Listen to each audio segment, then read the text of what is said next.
No, we need to leave it open. Good evening. I'd like to call the November 8th regular school board meeting to order, and we'll start with roll call. Charles Blacklance. Here. Kevin Boyles. Tom Haglund. Here. Ruth Nelson. Here. Jana Shogren. Here. 4 of the 5 present. Okay, so it'll still just take a three-person vote for something to pass. Let's stand for the Pledge of Allegiance.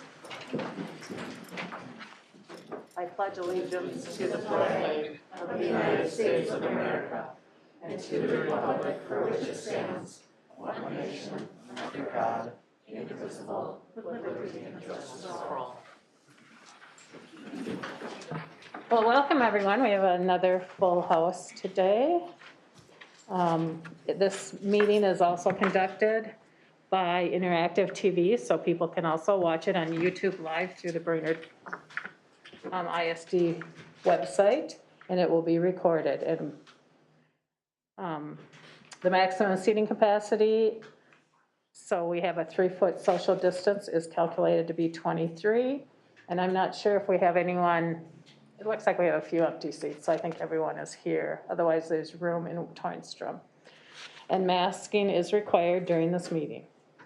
We'll start with the approval of the agenda as amended. We added a music field trip, and we're going to change the order of the meeting a little bit. We're going to actually move the presentation on the high school and middle level athletics and activities and transportation up above public input so people can hear that first. So if that's okay, I need a motion to approve the agenda as amended. So moved. Thank you. Second. So first from Director Sjogren, a second from Director Blacklance. Any discussion? Hearing none, all in favor say aye. Aye. Those opposed, same sign. Motion carried. And next up we have recognitions, and first I'd just like to start, I think our newly appointed Board of Education member that will replace Bob Nystrom is actually in the audience today, so we'd just like to congratulate Sarah Spear and have her stand so people will start recognizing her face.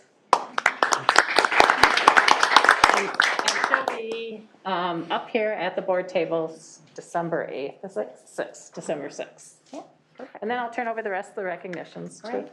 Thank you.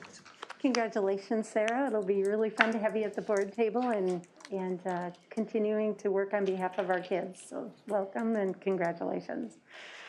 Also, congratulations to the Warrior Boys cross country team for qualifying for the Minnesota State High School League state tournament, which is held November 6th at St. Olaf College.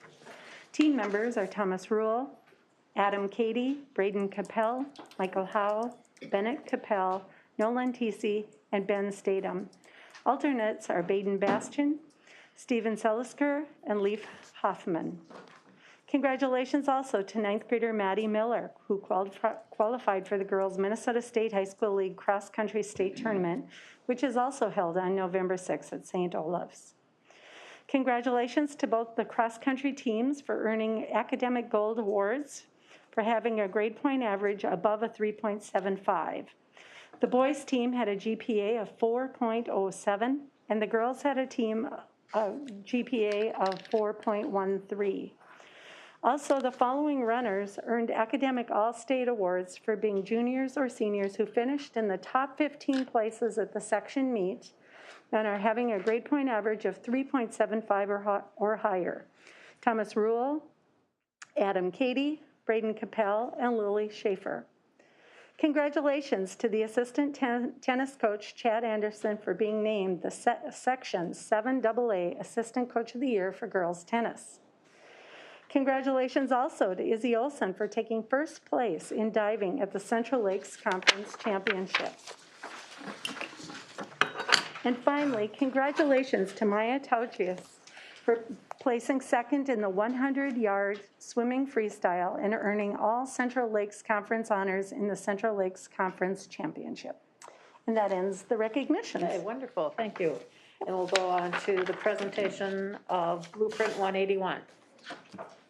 I'm not sure who is Damien. Damien's here, and Scott.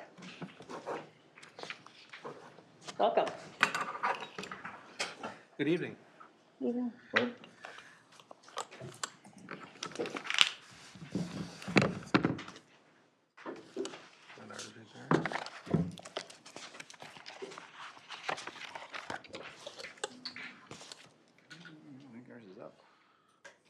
on the bottom. Yeah, I don't see it. See it, Scott? I don't see it. Those are layers, right? It was there. Yeah, it was down on the bottom.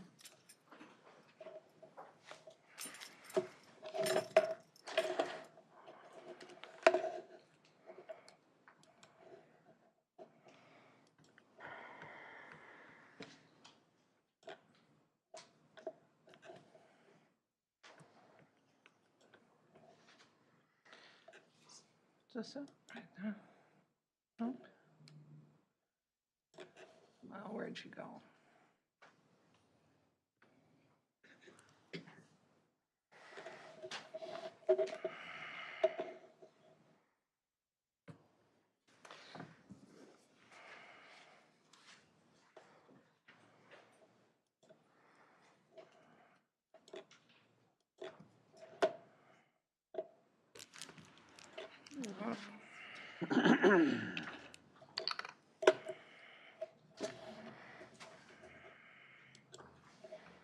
Thank you. There you go.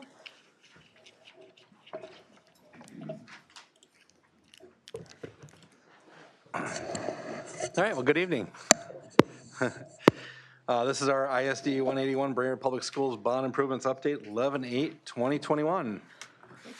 Easy night tonight, we just got project updates. And with that, we'll let Scott Whittemore talk about Brainerd High School. All right, so area 2, we're still knocking out some punch list stuff. We did have to order some new lights, so we're waiting for those to come in, specifically in the auditorium. So as soon as all those get in, we'll get those wrapped up. That's pretty much all we're waiting for. Winger came in over the weekend, completed a bunch of their punch list items. And so just lights at this point. Area 9, our aluminum entrance. So we are waiting on that, as well as a couple of windows due to some logistical issues from the time they were field verified to getting them is extremely long right now. So we are anticipating them showing up on the 17th, and we will get them installed right away. Area 10, concrete is complete. We're done with all the concrete in the pool building, which is fantastic. So they're working on wrapping up the above lap pool, all the finishes, correctional finishes, not finishes. Mechanical rough-ins, so we can get them painted. Our goal is to start painting next week. We got a couple weeks paint, a few weeks of ceramic tile, and then we'll be waiting on lockers and things of that nature to show up, because apparently those are not guaranteed shipment dates, and we don't know where the lockers are at this point. Greenhouse pipe materials received, so we're anticipating tying that in over Thanksgiving break. No kids will be in school, so that is the goal. North Campus. Any questions? Got some more pictures here Yeah. for the pool. There's the pool. Our 2 precast panels will be installed on Wednesday, so that box will be complete after Wednesday this week. Are we still on schedule for December 16th for the most part? Well, it's complex question. So we will have to take the existing pool down in order for that Okay. work to be finished up. So as I understand, the plan is to keep that pool in operation currently, finish the season there. So that will dictate our end date. But everything as far as the schedule, otherwise I'll stay on as planned. Everything will stay on as planned. Yep. So Can we'll you go get, back to the picture of the pool, and just so people understand, the larger area to the front is the pool, that's the lap pool. That's and correct. then the diving wall is behind that? Is that what we're looking at? Okay. Yep, Okay. Yeah. It's exciting. it is. I was in there today, it looks awesome. Good, cool. It's gonna be a very nice space. Yeah. All right, South Campus, so Area A rough-ins, they're ongoing. We're just waiting on a couple of final door frames to show up November 22nd-ish. Then that will be pretty well completed. Area B, exterior sheeting's completed. We got rough-ins going inside the building.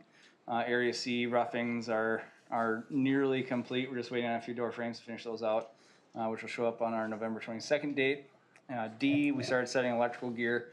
And E, which is the Lincoln middle school and elementary school. Masonry infills are complete, and we're gonna start framing as soon as we get B knocked out. So everything's going pretty well over there. And if you've been by, we finished up the grading in the infiltration basin, and we've got all the exterior work for the most part wrapped up for this winter. We'll finish out with the the landscaping and plantings and all that fun stuff next summer before we open. It's really fun. You can see the building really take shape now. So it's going to be great. Any questions on South? Okay. Garfield brick is complete at the planter bed. Landscaping is ongoing, so we'll be wrapped up here before the snow flies here later this week. Gym concrete slab is poured. Gym electrical and mechanical rough-ins are complete. We're painting out the gym currently, and then the athletic equipment's going to follow. And then we are finishing up the punch list. We're about 75% complete with the punch list inside the building. So, Hey, Damien, on that, I can't tell from the picture, but did those steps get fixed? It doesn't look like it. the steps are still the same steps currently. Remember the issue with, Yep. Yeah, I know that. I know Tim Ramerth from Widseth had viewed the site and looked at everything for compliance for ADA, and I know there were some things that need to be fixed, but I don't believe the steps actually made the list. What's the deal with the steps? well, they're so aggressive, and Straight up we have a down. lot of room but yeah, I realize it meets ADA, but I think the step rise on them it meets compliance, but it's so aggressive. Yeah, and maybe we could take this conversation at our next POT and have a deeper dive on it. I think there's some questions about snow removal and operations that they're looking at as well. If you start to have multiple layers of steps, it makes it a little harder for them to clear snow. So, but we'll take a deeper dive on it. We're not going to be able to do anything this winter on it, but obviously in the spring, if we want to address something there, we can. Okay. Okay. And then it's a new planter bed that's been constructed there out in front.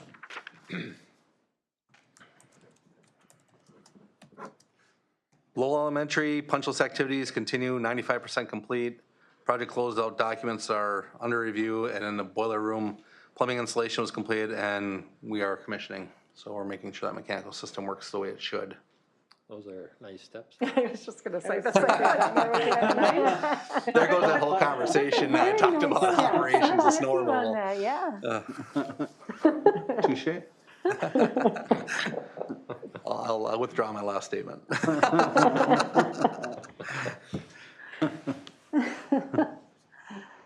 Riverside Elementary punch list activities are ongoing, and we're 80% complete. Boiler room startup and commissioning is continuing. Project closeout documents are in progress and under review. We are working with the mechanical contractor to get them wrapped up in that space. Bear Learning Center, working on the construction documents, working on also the CD estimate, and we are planning to present at the December 6th meeting to go into pricing for that project. Things are going well. Washington Educational Services Building, Wesby, design team meetings are being held weekly. Schematic design drawings are in progress, and we are working with the different departments, getting things laid out programmatically so that it works well with the school.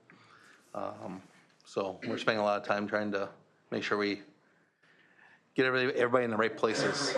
So there's a lot of rooms and a lot of spaces and a lot of opportunity here to organize that space correctly so for the best for the users. And we are hoping to also show schematic design and the schematic design estimate for approval at the December 6th meeting. Oop, the wrong way. That's it. Questions? Okay. Thanks, everybody. Thank you. Thank you. Okay, now we will have the transportation update and discussion of high school and middle level athletics and activities. We're welcoming Narmi, our transportation director. Hi, yep, and I brought along with me representation from Reichert's Vice President Kevra Cherney with us, so give it, shed a little more light on things.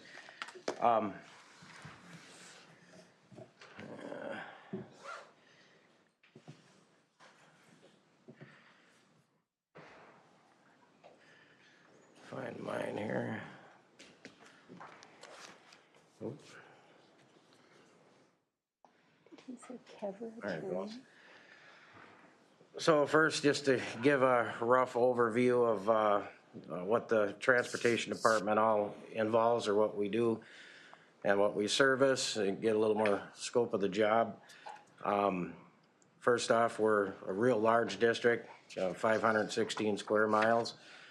6 elementary schools, 1 middle school, 1 high school, 3 early childhood sites, 3 alternative sites, 2 non-public schools, and then service 1 charter school. So far this year, 21-22 year, students registered is 4,175 gen ed, 342 special needs students. Many of them are requiring more individualized transportation.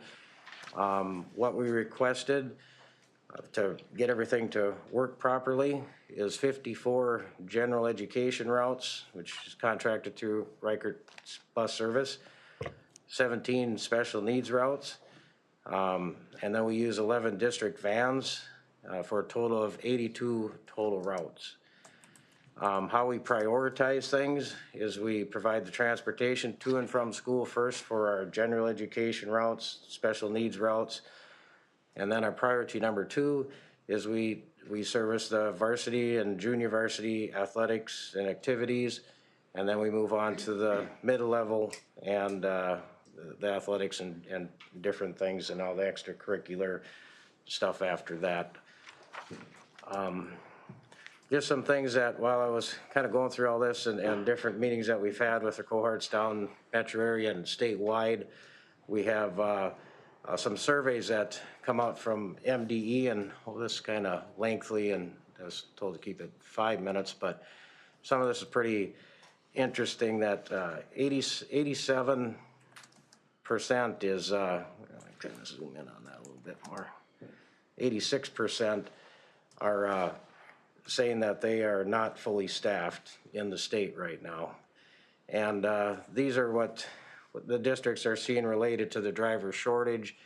I don't go through all these, but there's so many of these that we can relate to out of all of them, these hurdles that we're going over, and most of any of the questions are in this. Everybody's suffering the same stuff. And barriers, licensing, it seems the procedure seems to be really lengthy, cumbersome, so they're having trouble with getting people to come on. Of course, this COVID scare, a lot of them are scared to come to work because of that. I don't know, I don't want to go on each individual one here, but How long does it take to get a license? it depends on the status of your driver's license. If you have a CDL already, about 2 weeks, I believe it is, from start to finish. And if you're fresh and haven't driven a bus or anything before, they can walk you through and have you done in, correct me if I'm wrong, but about 4 weeks. Yeah,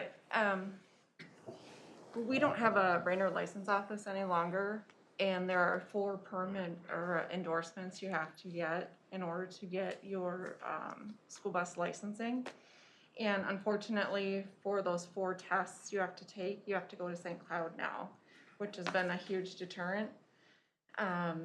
So we do provide transportation and training for folks to, they can choose to do in class with us at Riker. We have trainers that will do that training with them, or they can choose to do that studying on their own. You know, everyone learns differently. And then we will provide that transportation for them to and from St. Cloud, so they don't have to do that. But it's a huge deterrent to go back and forth. So you And said then 4 tests, is that all at one time or 4 different? you can take them all at one time if you fail, however, you can't take it again that same day, you have to go back Okay. the next day or a different time. So, it's just one more hurdle. They're fairly lengthy tests, but I mean, if, with some studying and stuff, it's definitely doable, but Okay. to do them all 4 in a day, but Most You people, provide the class training here at Reichert. Yep, right at Reichert, and we also do the behind the wheel training right at Reichert. And then we have, our president, Mike Moran, actually is a certified, tester. So once you're ready to take your behind the wheel test, you actually do that at Reichert as well. So we're all in one full service. We can do it start to finish with you. But the deterrent is the licensing itself. It's not just it's not a simple solution. It's a broader picture. and do they give those tests every day or? Yep, absolutely, Monday through Friday. so in their section 2, there's just, on the survey was, what can we do to increase driver supply or decrease service demands? These are also things that we're already doing, combining driving positions with other positions to package full-time. Well, if we could erase some of the licensing requirements without reducing the safety of the students, them are some ideas that I'd like to do. But some of the stuff was pretty interesting. I won't go through all of that right now, but if you want to click on them, that would be. And the other ones from the Minnesota School Bus Operators Association, basically same type of survey, just what they're experiencing there too. COVID or aging driving pool considered at risk. Distance learning, stability of their jobs. I mean, we've heard that one. Of course, the mask mandate, some are struggling with that, and the vaccine mandate coming up. Unemployment, stimulus benefits and things have kind of hindered us here, starting up. And just perception of student behavior, different, all kind of different things on here. So I don't know how much you wanna dwell on them, but definitely check them out. On to the next slide there. Oop, wrong way. So anyways, I'll let you kind of give the status on kind of how the year took off here and let you talk about the driver status right now. Sure, so we had significant campaigns over the summer, newspaper and hiring fairs. The hiring fairs, we had really little to no turnout for, which was really disappointing. But we worked really hard. At the beginning of the school year, we actually were fully staffed, which was wonderful. About the second week of school, the mid-end of the second week of school, things started to go downhill. We lost a driver for medical reasons. They no longer felt safe. Keep in mind that probably about 70 to 80% of our drivers are at high risk for contracting COVID and not doing well with COVID. They're in that 65 plus age range. So, and we have unfortunately lost a driver to COVID this year. They passed away in October. So it's been a huge impact for us at Reichert, losing someone. But we, as you can see on the slide, we've had 2 drivers leave us. We've had 3 snowbirds, which was no deal to plan for. But unfortunately, we've had 7 folks have COVID or COVID-like symptoms. Unfortunately, all of that happened within about 7 to 10 day period, and it just sort of snowballed from that period down. And that all started from about September 20th to date. So within about about 5-6 weeks, it just has trickled down. On the bright side, We have hired 3 new drivers since the beginning of the year. We have 4 drivers that are now behind the wheel training, which means that they have gotten their permits. They've started behind the wheel training, so that puts them about 2 to 3 weeks out from receiving their licenses, which is wonderful. We do have 3 interviews this week, which puts them maybe about 4 weeks out from receiving their being fully licensed, assuming their background checks come back clear. And that's another piece. We have had I believe 1 driver applied, the background check did not come back clear. So we've had several applicants walk in for applications and curious, and then we never see them again. And that has picked up in the last couple of weeks.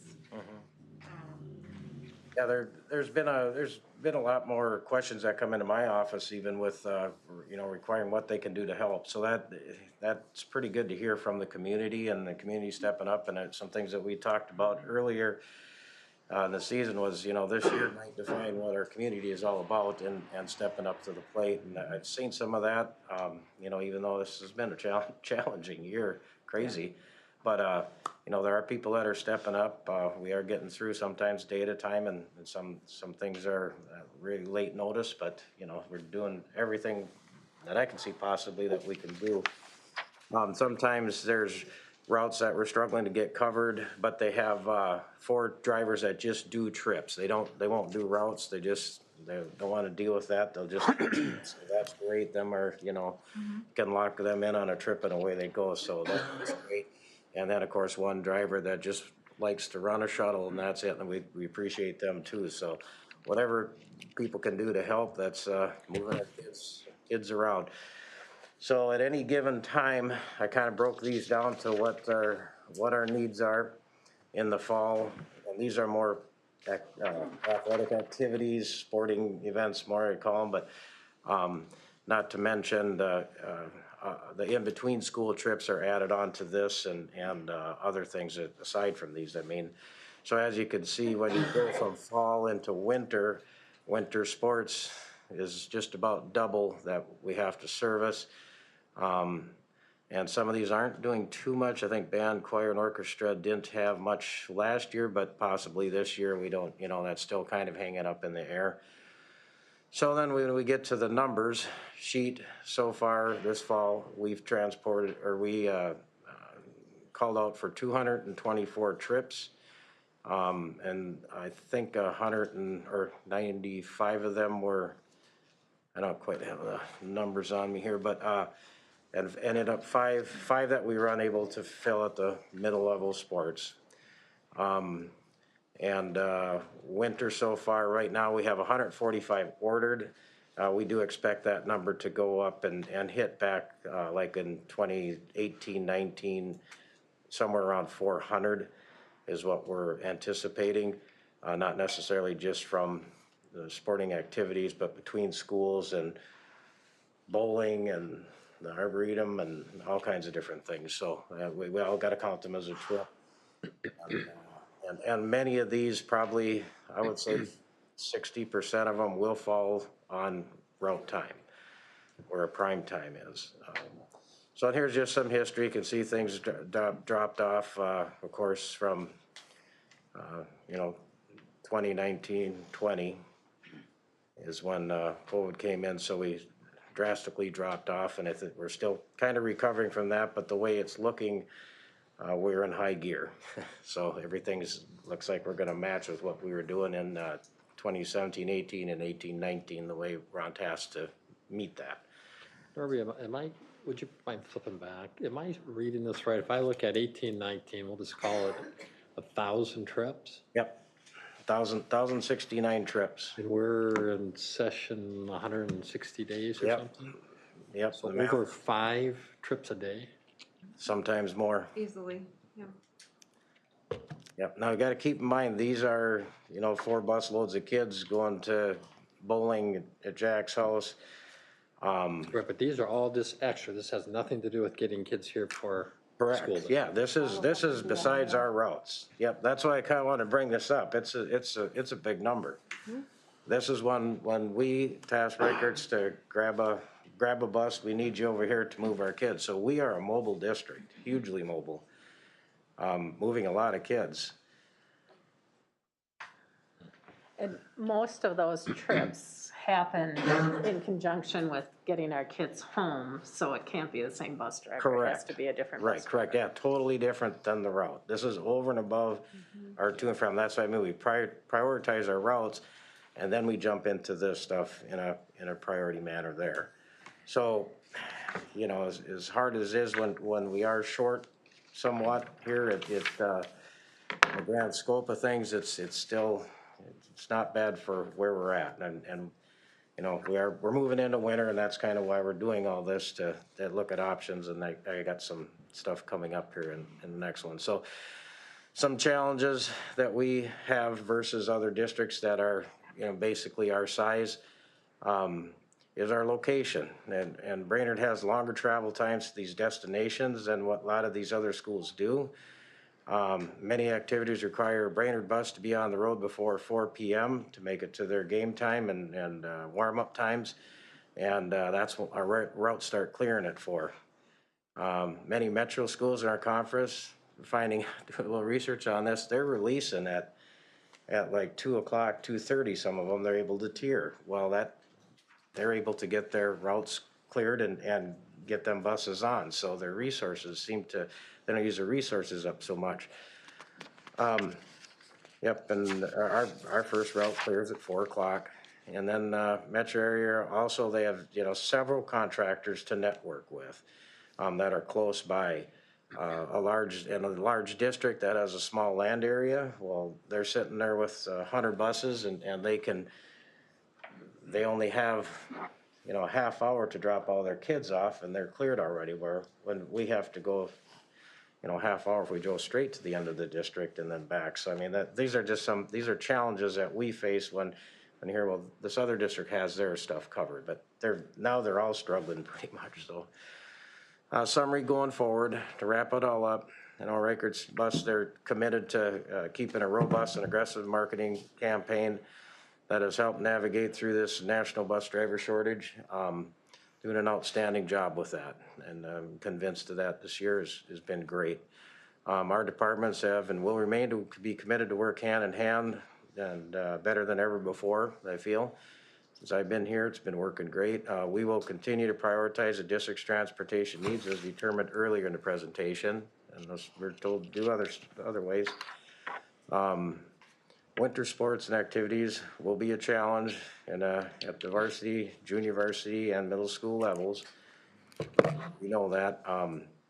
And tomorrow we had a meeting set up already that with Reichert's there, that we're going to be discussing this heavily, looking for options and solutions and any possible things that we can do, things maybe we've overlooked or other resources we can pull in.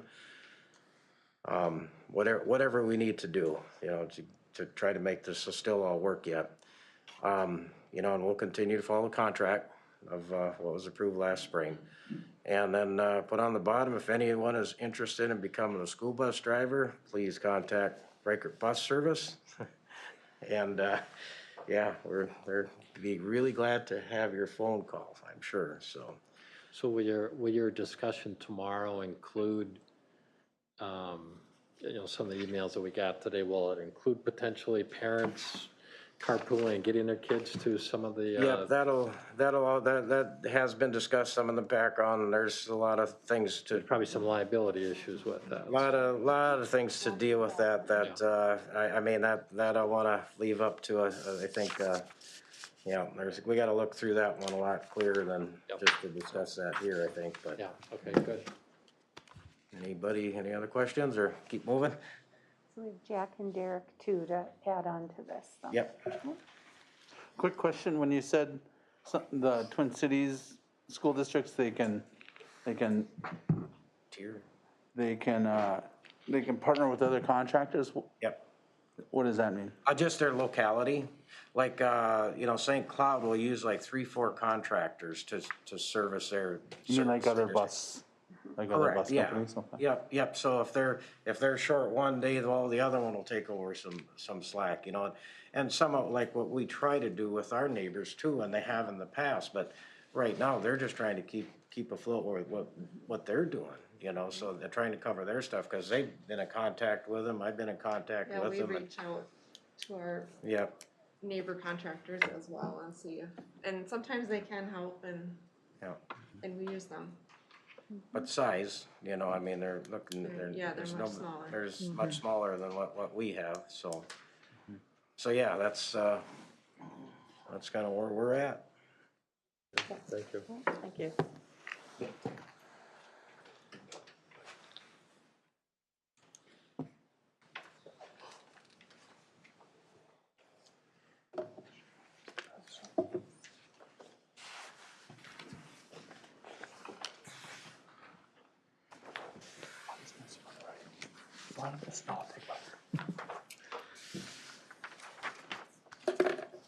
Good evening. So we have Jack Freeman, who is our new high school athletics director. And we have Derek Hendrickson. And Derek, you've been at the middle school as the athletic director for 10 years. It's amazing. 10 years. Okay. Welcome. Thank you. Well, as you said, my name is Jack Freeman. I'm the new activities director at the high school, and it's a privilege to be with you tonight. And I just wanted to start off by thanking you for all the work that you do for our school and community. Just an overview on what I'm going to present on tonight. I'm going to start off with some celebrations, and then I'll talk about some participation numbers for high school activities. And then I'll share with you some fall transportation requests from our high school athletic department. And then forecast, what our needs will be this winter as we look ahead. So I wanted to start with this just because there is so much good happening in high school athletics and in the Warrior Activities Department right now. And I thought there were some things that are definitely worth noting. And I wanted to start off just with, I think it's worth sharing the fact that we were able to run full seasons and schedules for all our athletic programs this fall, and I think that was a huge accomplishment, and a lot of work went into making that possible. We had 0 shutdowns or pauses amongst any of our teams or programs. We lost only 1 varsity event due to COVID, and that was due to an opposing team having to cancel. We had life back in our buildings, and I think one thing that I definitely learned in this past year is our activities are meant to be shared with our community, and to have life back in our buildings and have student sections and bands and full crowds, it's been special. And we've had to relearn some things as we've come back together. We've had to reteach some things as we've come back together, but it's been worth it, that's for sure. We have 3 conference champions this fall in our programs, our boys cross country, girls soccer, girls tennis. We had 1 section champion in our boys cross country team and an individual state qualifier in Maddie Miller. And just a highlight for me as the new activities director, one of the most special things this fall was seeing the hallway parade that we had for the cross country team at their state send-off. And just seeing, our students cheering on the accomplishments of their peers. It was special to be a part of. We had 3 section Coach of the Year winners in our athletic department this fall. Grant Commander for girls soccer as the head coach. Chad Anderson for girls tennis as an assistant coach. And then recently announced Casey Miller as an assistant coach for cross country. So we have a great staff that are in front of our kids. And then to go with tonight's presentation at the high school level, I think it's worth celebrating that we had transportation to every single one of our away events this fall. To give you some comparisons on where we're at in terms of participation, we ran a full 8-sport fall load here. And our numbers stayed very consistent with where they were last year. So we had 391 students participating in fall athletics last fall, and we went down 1 student to 390 students participating this year. I looked back at our last traditional fall, that being 2019, and we had 403 kids out that year. So we're fairly consistent. And, I put down here as an asterisk, we added sideline cheer back this year, and I'm sure you saw them at our home football games. They did a fantastic job, and that was an additional 15 students that registered for that. So if we incorporate those 15, we're pretty consistent with our participation trends over the years. For transportation requests, again, we had 8 varsity sports that were up and running. And within those 8 sports, we had a total of 93 regular season high school trip requests. I didn't include postseason in this number, just because I wanted to give you like comparisons as we preview the winter, and it'll be impossible to preview those postseasons that we project for winter.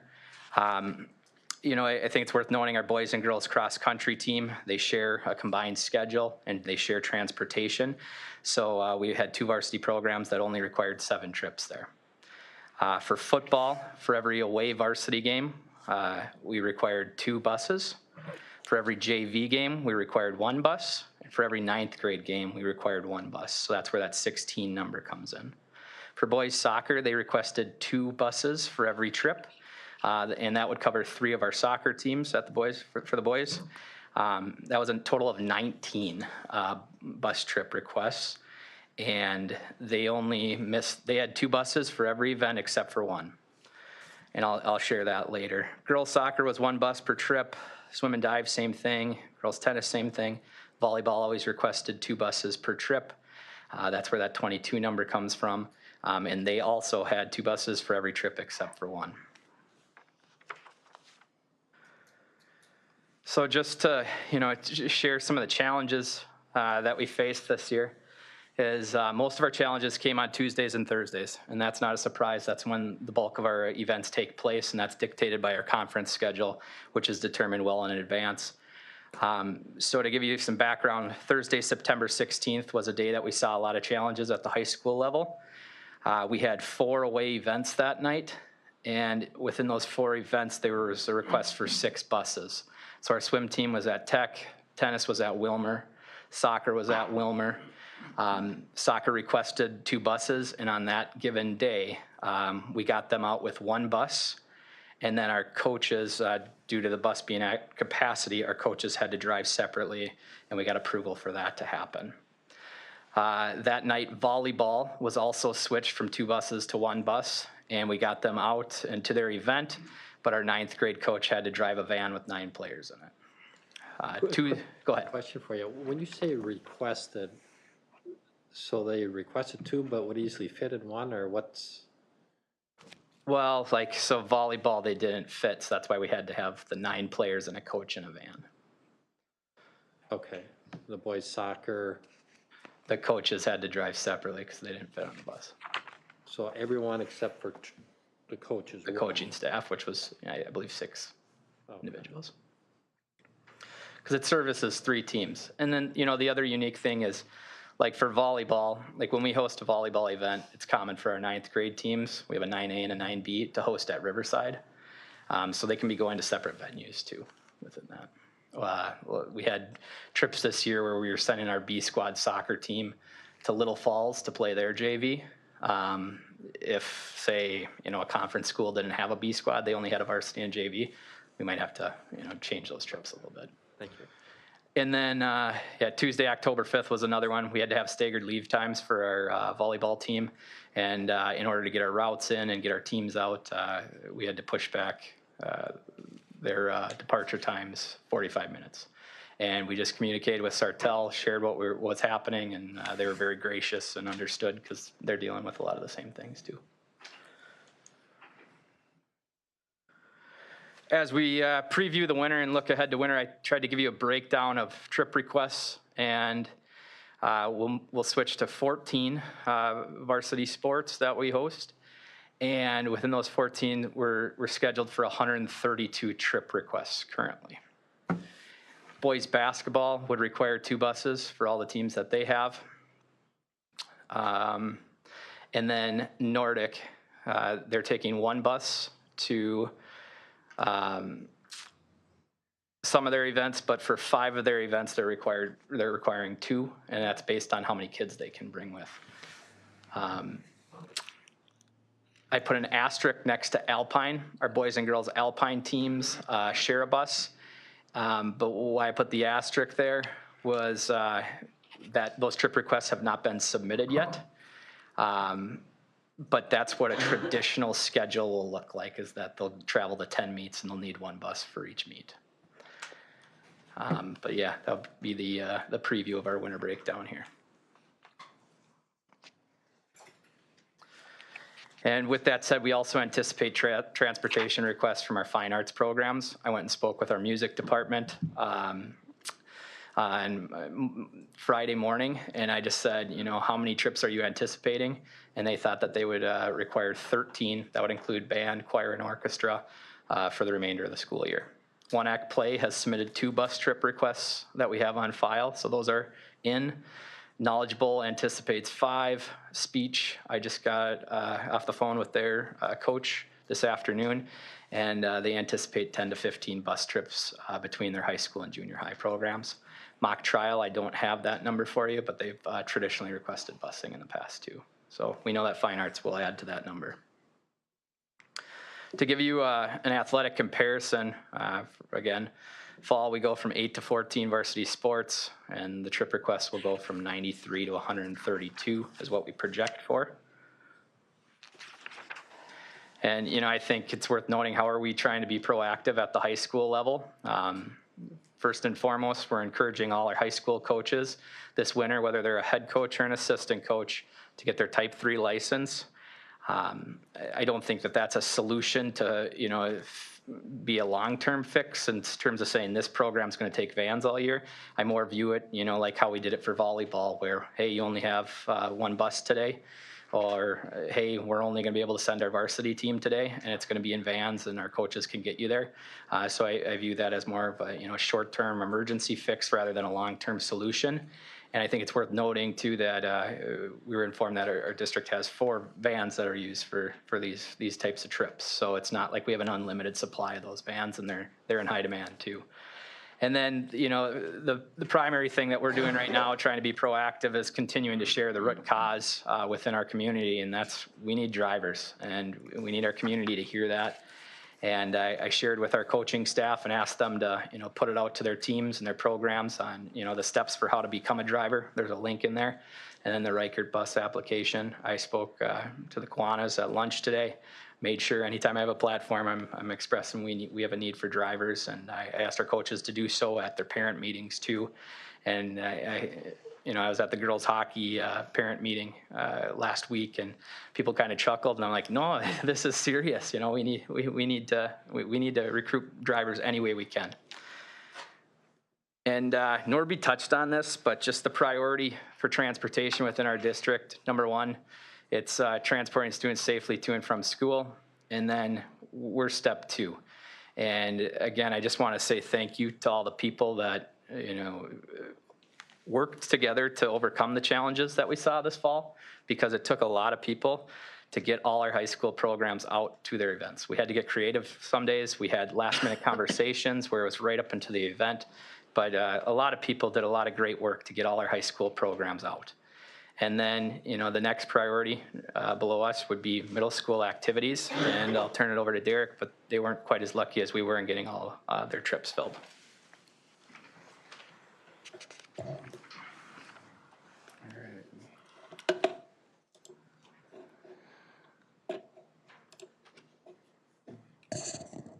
All right, thank you, Jack, and thank you all for having me tonight. I appreciate your time and letting me touch base on middle school activities in regards to fall and what that could look like as we transition into winter. So following kind of Jack's lead on this, you know, there were celebrations at the middle school too, and we had high numbers of student participants in our FMS fall activities. The weather was cooperative. We had very few cancellations. We added back a competitive schedule travel model with conference, non-conference, and area schools.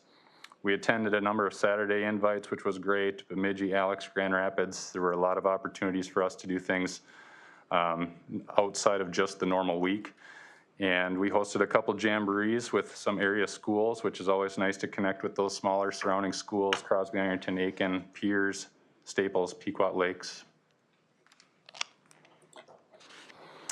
We had 563 total participants, and I sent around my participation data from about the last 12 years. These numbers this fall were very consistent with where we were pre-COVID. We were in that 550 to 594 range prior to COVID.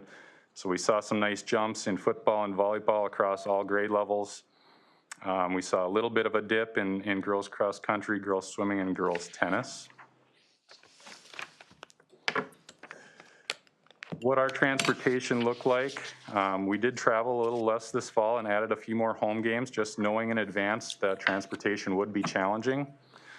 Of the 33 bus requests, 5 were Saturday requests that were all covered.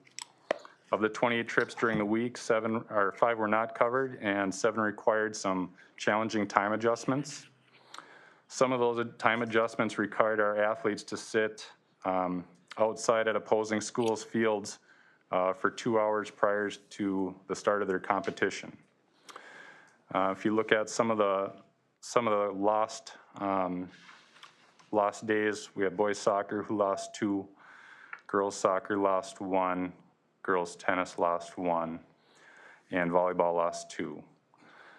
The time adjustments, sometimes we would leave early, sometimes we had to play at 5, 5:15, 5:30 instead of 4:30 with opposing schools, and we had some nice flexibility with those opposing schools to help us out with our transportation issues. So they had to sit for 2 hours prior, is that because we used a bus that had to be back in time? Correct, we had to get a bus with our kids down, drop them, and get them back for a route, and that was our only option.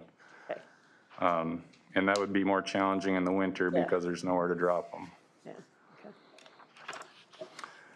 So with those transportation challenges, there just weren't enough drivers to consistently get us to and from our events from mid-September through mid-October. Also not knowing if we were going to have a bus even 30 minutes prior to departure of an event, and that created significant communication challenges and being able to communicate those changes in events in a timely manner with our staff, students, and families when busing wasn't available. Some of our canceled events even occurred on nights when there weren't any varsity or junior varsity events. Solutions for winter activities. We know that the transportation needs at the high school will be significantly greater in the winter than in the fall. And forestry needs to look at alternative programming as busing options will be significantly challenging. I've discussed an intramural model, which is a compete in-house, no travel model. I've also discussed a hybrid model with some travel and hosting of schools.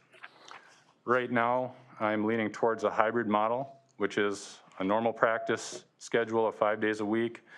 We would be able to host conference and non-conference and area schools for home games and meets as much as we possibly can. Do our best to host our conference championships and conference tournaments.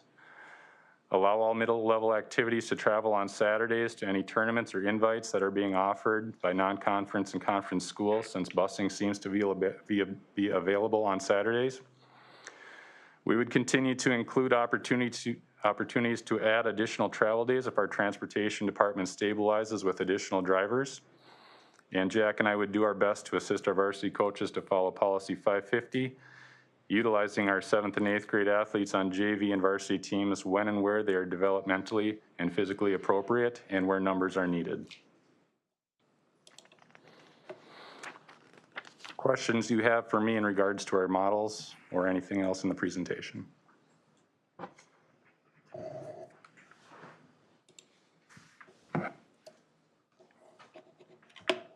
Yeah, it's a challenging time for high school and middle school sports, and I'm glad you're looking at an intramural model. And I hope we can maybe get more bus drivers and expand it a little bit more as time goes on. I know I've heard from several parents who are willing to drive for after school, and having enough buses isn't the issue. It's just bus drivers, correct? That's what I've seemed to understand. So Correct. okay. I'm disappointed with the reality of what we're facing. Being in the conversations that I was this past summer with Reichert's, I understand that the responsibility is held by all parties involved, not just Reichert's, but also our own. I struggle with the reality that we're looking at, that our children or our youth have to experience or worry about any of this.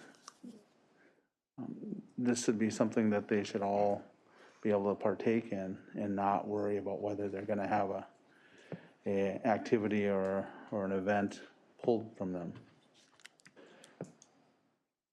It's not acceptable for me to have to pull these activities. And I just really hope that we can continue to think in different ways. I'm not on board at this stage with the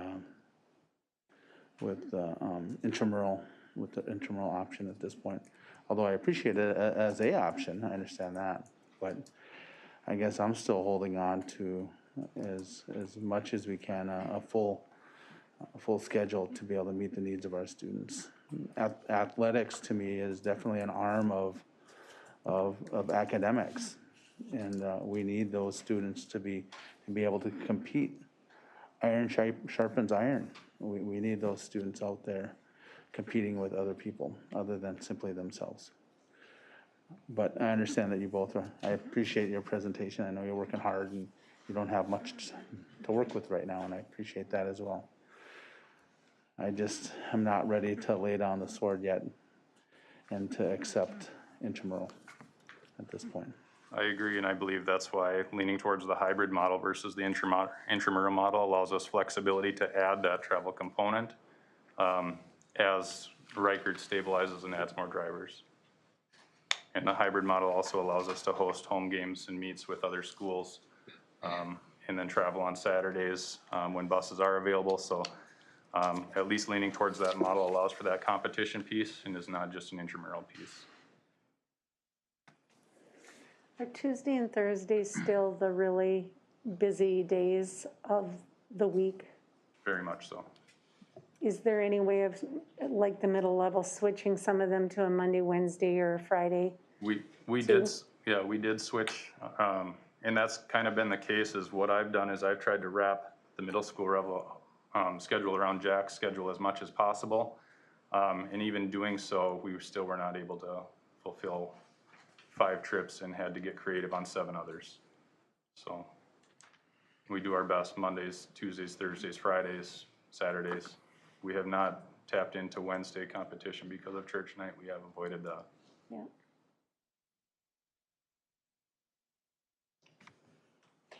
Well, I appreciate this, and I appreciate all the work you do. It's the first time we've ever heard about busing for athletics and activities in this detail, so that it's a lot of work. So I hope you will stay, because I know at our public input, we're going to hear from some parents, and they might have some creative ideas, and I know you're having a meeting to talk about this more tomorrow, so. And I hope Norby, he's still here? He's still there. Okay, yeah. I'd just like to make a quick comment. Thank you, Jack and Derek, for presentation, and for Norby and Reichert's. I think you're doing outstanding work. You know, a year ago, we were struggling getting our kids to school, to get to the classroom.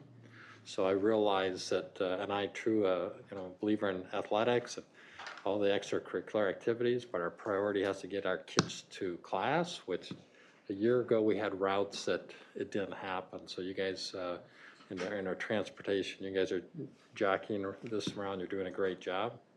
Thank you. And there's in case nobody has heard, there's a worker shortage out there, and you can't snap your fingers to change that. It's here for a long, long time. So you're doing outstanding work, all of you. Thank you for sharing that, Director Hagelin. I agree.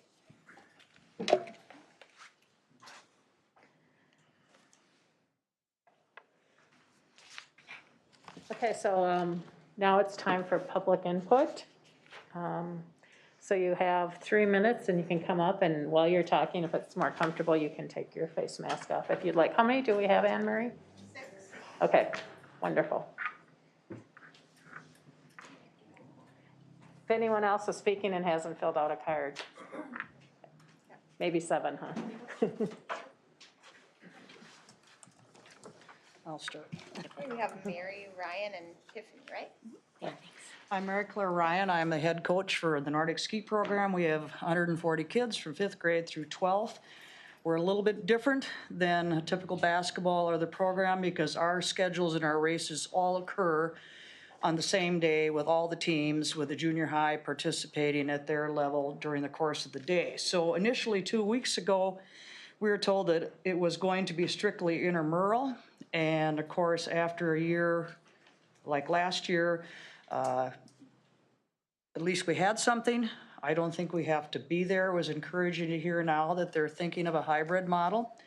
There was, if we went strictly intramural, we'd be 2 years, kids come into the varsity and JV level with no competition experience, because maybe for basketball, you can have 5 or 6 teams and play intramural, but for Nordic, we have no one to compete with other than ourselves, which doesn't make it a lot of fun for the kids. And part of the reason kids are out for sports is they want to have fun. They want to be with their friends. We are perfectly willing to have a schedule and live with the fact that maybe one day, one trip or two, our junior high doesn't make it. I'm glad people are looking outside of the box so that they can compete. As of today, we have 2 people from Nordic, once we let this be known, that have already applied to be bus drivers for sports, and not only just Nordic, but also they don't want a full-time job, but they would transport Nordic school buses and they would help other sports. I have a 3rd person that went in today to get an application, and I think there would be room for parents maybe to drive the Type 3 vehicles like most of our coaches are able to drive. So I think I'm glad there's a hybrid. I think things need to be worked on. I think it's doable because parents will step up to the plate to see what can be best for their kids. In Nordic, we're always very flexible because we're very weather impacted. So we're always adjusting and trying to figure out how to make this all work. And we want to see the kids have a more positive experience this year competing, and it's good for the development of the kids, development of our program. Competition is the backbone of what we do, and without it, growth is stunted for athletes. It also makes the whole environment with coaches and kids a little different approach. Am I at my 3 minutes? 30 seconds. Oh, well, I think I've done well for my whatever. Tiffany Knapp is our junior high lead coach, and she has a few comments too. So I'm here on behalf of the 65 middle school Nordic skiers that I coach. And last year they were so excited to have a season, I can't even tell you. And I was so proud of how they rose to whatever I asked of them so that we could follow COVID procedures. And I understand that transportation is an issue. But I wanted to tell you about what's unique about Nordic. And what you need to know is we have a very successful program. We brought the girls team to state the last 3 years, and we brought 5 individual boys last year as well, and that's totally starts at the middle school level. In fact, because of the cost of timing races and grooming, junior high and high school always travel together. And it's usually 6 to 9 teams that race on a day. So doing alternative racing on alternative days really isn't an option for us. The other thing about intramural stuff is we need to be exposed to difficult trails and to different trails. Our trails lack tight turns, steep hills, rugged terrain that we get to experience when we travel. They are also the same courses they'll ski when they're in high school. So the better they know them, the better they'll ski when they become high school athletes. And the kids grow as the year progresses, but if we don't compete against other teams, we all grow together. So last year we did weekly time trials, and the kids got super frustrated because they always land in about the same spot. And they didn't complain, but I could tell they were getting discouraged, even though their individual times were dropping. And then there's also the competition aspect. We don't want them competing against each other.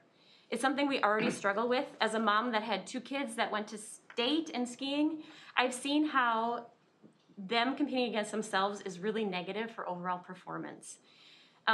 They need to compete against kids from other teams. They need to cross lines before kids from other teams. So we need to build that team atmosphere in an individual sport. I've seen girls lose confidence because they were racing against a teammate and then they lost, and that affected the whole team. We need to move away from that mentality. And lastly, I want to tell you about a couple of my skiers. One gave up swimming at the Y On a relay, they won first at a regional competition, and he chose to ski this year. What's going to keep him skiing if he can't compete as a skier, but he can compete at the Y? Another skier started last year. He listened carefully, and he learned, and he dropped time consistently. Next year, he skis for the high school. He will have never skied or seen any of the competition's trails. He'll be at a huge disadvantage over his competitors from other schools who will be traveling this year. He skis with a group of young men that I anticipate could get to state and be very successful if they're given the opportunity. And our Nordic families are so supportive. I had so many parents, like Coach Ryan said, step up and say, I'll drive just for your events. I don't think that we're unique in that. I think other parents from other sports will do the same. I thank you for your time. I have to go to a concert. A few of you do. Thank you. And we have 3 Saturday races, so. All right, next I have Sam Wicklund. Sorry, I was just trying to time myself to see if I'm gonna go over. Pencil that. Oh. Hi, my notes are not organized like that, so I'm trying to be organized here. Is my time started? I'll start. I'm sorry. Okay, yeah, my name is Sam Wicklund. Let's say I'm here because we are in contract negotiations for the paraprofessionals. And I just feel it's really important that you all know what we do. This is only some of it. I've been educational assistant for 21 years at first MLC, then LEC. My degree is in child development. I've always worked with Sue Sorensen in the occupational skills program. I assist in classes in the morning, and each afternoon I take 1 to 3 students to work sites and job coach. And I want to mention that this is a win-win situation for our kids and our local businesses because they give our kids a chance. And the kids get class credit for doing this. Habitat, Erickson's are 2 that are very helpful with that. While we're at school, we provide support for all staff when needed. We are certified and handle with care training because first and foremost is the safety of our kids and ourselves. We do have a lot of good moments at school, and I want you guys to know that. I can't say days because it is every day that at least one of our kids are struggling. If while in a classroom a student is unable to control themselves, oftentimes we remove them either to an area or timeout room if needed. You know, this is the reality of it. We are subjected to swearing, spitting, yelling, and them trying to be physical with us. And you need to realize there is a lot of support in our building. However, like everywhere else, we are stretched so thin and we are very short-staffed. I personally put my lunch at the end of the day because I coach volleyball. However, there is many staff that don't even feel it's okay to take a lunch, let alone any breaks. Our goal is to help the kids back on track and to be successful. And for me, the hardest part of working with this population is the story, their story, the life they were born into. It is my choice to do this job, yes. Transportation. Transportation is a big part of our job as well. We all have to be certified in Type 3 driver's training. This too has gotten to be stressful. Many behaviors happen on our vans. We've had to pull over, return to school. I've had to call law enforcement.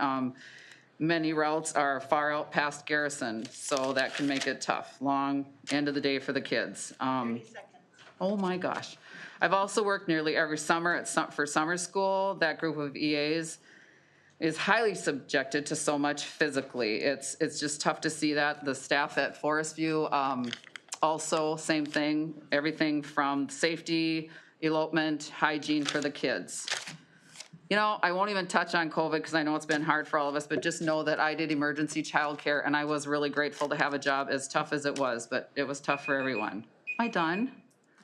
Okay, well, can I just say that it's just important for you, for me, and for all of us that you know that we are working our hardest and we're dedicated to our students, and that needs to be maybe acknowledged. It's hard to ask for pay, but I feel we deserve it. Oh, and can I just add one more thing? My coworkers and our leader, Principal Amy Jordan, they're rock stars. That's a huge part of loving my job, is she's our fearless leader, and she does what we do times 1,000, so. But anyway, it's supposed to be about us and our contract, so anyway. I hope Thank you. that helps, yeah, it's important. Thank you. What? Sorry to go over. Speaker. Thank you.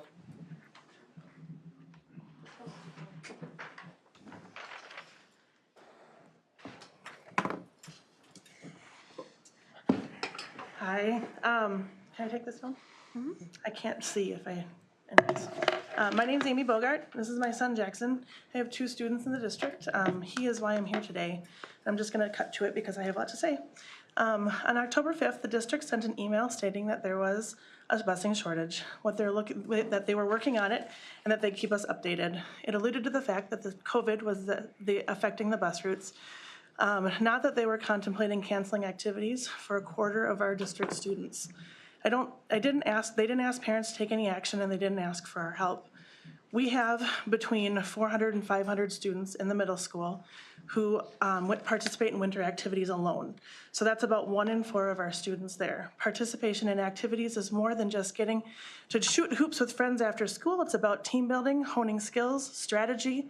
It's about pushing yourself to grow, problem-solving skills, thinking quick on your feet, drive, competition, good sportsmanship, experience, fun, friendships, teamwork, and so much more. Removing this opportunity to compete will impact each of these in ways that will affect these students for the rest of their competitive careers as warriors and beyond. And there's so many reasons, but I can't fit them into 3 minutes. 2 things to consider. 1, for many, this is the only way that these kids can compete. There isn't a travel opportunity for many activities, and if there is, it's cost prohibitive. 2, I know that there has been talk about trying to keep our home meets and games, but if you only reinstate home games, sports like Nordic skiing, which will only have 11 meets this season, but 1 of them is at home, would lose 91% of their season. I believe this is also true for things like alpine skiing, speech, knowledge bowl, things like that. I could not find a number for how many activities the middle school would compete in during the winter months, but if it's similar to the high school, it's about 132. I just updated it when he was talking. If you multiply that by 400 students, which is on the low end, who participate, by not allowing them to compete in other districts, our students lose 51,800 opportunities to develop those skills that I listed above. It's only 132 trips on a bus, but it's 51,800 chances for our students to grow and develop, and that's not a minor impact. There should be options for carpools and using district vans for smaller teams or hybrid, like he was talking about they had to do this fall. The same day that we heard about this issue, which was less than 2 weeks ago, my husband applied and has now completed a background check with Reichert to step in as a driver and a sub, and I know other parents that have as well. Every little bit helps. Please let them get creative. Please let our teams get creative, not make it a district-wide decision. Even if each team loses a meet or competition, occasionally it's still better than if they're guaranteed to do none. We can all chalk this up to just another thing that's lost to COVID, but at some time we need to look at our kids in the eye and tell them that they're worth fighting for. Thank you for your time. I appreciate you taking this issue up. And now I have to go feed him because he's 14. And he'll die. Thank you. Thank you. All right, I have Dave Van next.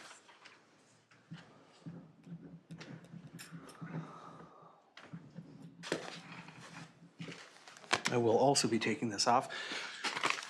First of all, thank you. Had a great experience with Jonna this weekend, raising money for a great cause.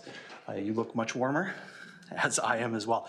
I come here today with some positive news. The city of Brainerd is in the process of working through a development on the riverside next to the high-rise and by the football field. If you guys are unaware, there is some land there that has been set aside and hopefully will be turned into quite an area for people to participate down by the river. One of the things as a city that we're looking to do is expand back towards the river and get interaction with it. This is a long process that's been going on for about 7 years. We have now secured $2.85 million for this project. However, there are some hurdles along the way, and that's why I'm here to speak with you. On October 19th, I sent an email to you guys. I don't know if you received it or not. However, we have some issues alongside of that that are very pertinent and time sensitive. We are right now selecting items and things that will go inside that area. And there are some questions regarding some partnerships with the school district or potential partnerships with the school district. I myself have been very vocal about the need for us as a public entity to speak with other public entities in the area, specifically regarding restrooms and that sort of thing. But there's also some land there that is of potential concern, in that if this is to be what we envision it, which will be a classroom type setting as well, including a small education pavilion and steps for education down into the river, there will need to be a partnership happening with the school district on that, and there is some connection between the two involving land. I just wanted to make sure that you guys were aware of this. I did send that email. I did not hear back on that email. And I didn't see on your agenda, and we're running into some time-sensitive things because we need to make those decisions here by the end of the year, because we are looking to break ground hopefully in the spring. We got it as a printed letter. We didn't get it as an email. Okay. But we did receive it, I think. Did everyone else see that letter? The first night of interviews, it was at your table. Oh, yeah. Okay. So Perfect. we have it, and maybe we can add it to the agenda for the next meeting. That would be fantastic and greatly appreciated. Secondly, I did notice on your agenda coming up, item 9, you have the Garfield Elementary Deep Portage Learning Center field trip. I've had the opportunity to partake in that event twice with my children, and it is an amazing field trip. So I highly, highly recommend that that is something that those kids continue to get to do. Thank you. Mayor Bodell, Yes. can I ask one quick question? Prior to COVID, I attended several meetings about that piece of land on there. Are there meetings being held to talk about what the plan is and such? Yes, there That is. we can get involved? Yes, there is a group that has been set aside that is doing the legwork on that in terms of getting the potential items and what the layout should be so that we can take it to bidding hopefully at the beginning of the year. So those meetings are taking place right now. It is the first and third Mondays, excuse me. Is it the first and third Monday? I'll have to double check the schedule. First and third Tuesday. I was gonna say, that sounds like when my council meeting is. First and third Tuesday of the month at City Hall. And is the school district invited to that? Or Absolutely, they are open meetings. It's an open meeting, so it's an open committee then? It is an open committee. There is a selected committee that will be making the selections upon it, but it is an open meeting, and we're looking for as much input as they can possibly get as well. Thank you. Thank you. Thank you. Next, I have Andrew Mendez.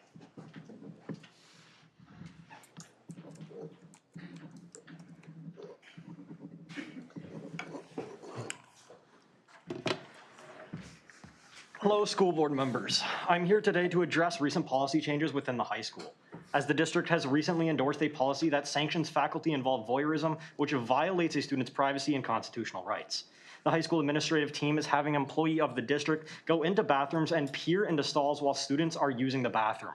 This is clearly a violation of basic privacy rights, as an adult should not be sanctioned to peer through a stall to watch a minor who is half naked using the bathroom. These actions are in an effort to fight vaping within our school district, an epidemic affecting an astounding 27% of students nationwide. But these actions are simply too far. The district can take many other measures, including vape detection products and furthering education about e-cigarettes, but having a faculty member watch other students is incredibly wrong and a violation of privacy rights set forth in the Supreme Court case of New Jersey versus TLO, where the court held that the Fourth Amendment's prohibition on reasonable searches and seizures is not limited solely to the actions of law enforcement personnel. It also applies to the conduct of school public officials. The court held that students have some legitimate expectation of privacy at school. And under District Policy 502, Section 4, subsection E, where it states that mass strip searches are prohibited, yet you are allowing the mass search of students while they have their pants down without any reasonable suspicion of any wrongdoing. Board members, why are you okay with this? Marcia Hagelin, would you like it if I followed you into the bathroom and watched you use the bathroom and pull down your pants to use the bathroom? I would assume that you would not like that by any manner. Please don't direct any specific comment to. a Roger board Dodd, member. I will not. This kind of behavior towards students makes the bathrooms feel incredibly unsafe for fear of someone watching them undress to use the bathroom. In a few minutes, Aaron Carlgard will give a presentation about how equity needs to be brought into the school district and that all students need to feel safe, welcome, and respected. But how can we ever achieve such a goal if the district's behavior makes students feel unsafe, uncomfortable, and disrespected? The district needs to have an immediate and swift response, which entails adding revisions to Policy 502 that explicitly bans such searches and protects students' rights.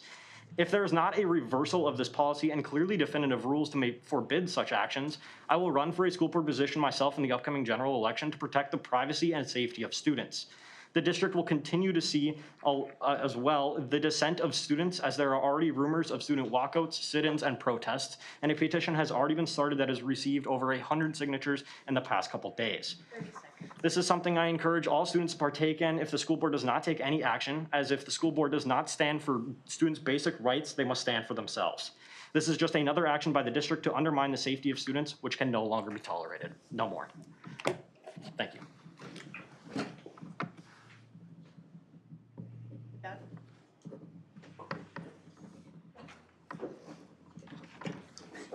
It echoes. So we're going to learn some definitions tonight, or you're going to hear some definitions from different reports. Here's one that you're not going to hear.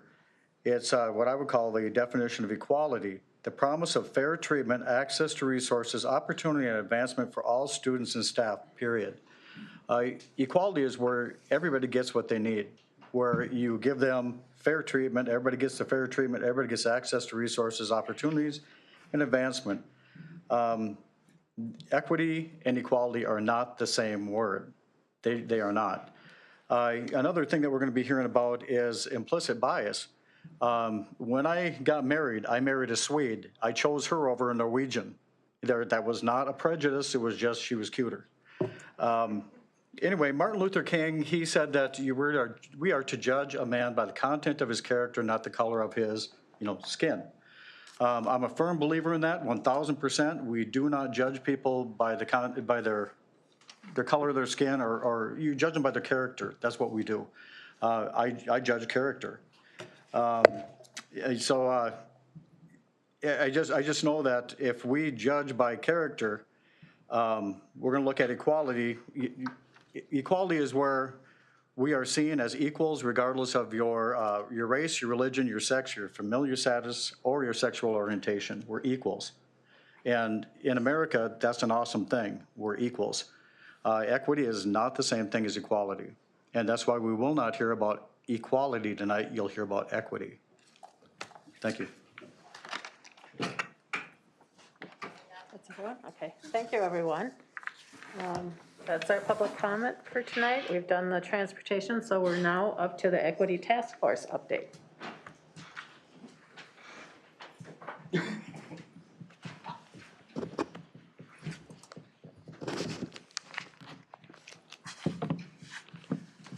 evening. Good evening. My paper's up here. I'm really excited to be here tonight with you. My name is Erin Carlgard. I'm a teacher in the district, and I also serve on various committees, including the Equity Task Force. I'm a wife and a mother, and my family has lived in the Brainerd Lakes area for 18 years. We're proud members of our community. In the past few weeks, in mid-October, I assumed the role of coordinating the efforts of the Equity Task Force for the district. Let me get myself right here. So I'm excited to be able to share with you a little bit more tonight, and the larger community as well, more about the Equity Task Force, a bit about its history and work to date, and to share with you a framework and timeline for the work ahead, and to bring forth an ongoing community opportunity to participate in dialogue together. The Equity Task Force began its work in the fall of 2020. While the district and the school board saw a need for equity work through its data and through community conversations about students' experiences, there was not a clear vision of what this should look like. There is no guidebook for guaranteed success for setting up how to go about doing the work of making sure everyone feels safe, supported, and for all students to be able to find success within our community. It just doesn't exist. We needed to spend significant time talking through our history and at times hurt that has come from decisions and experiences in the past.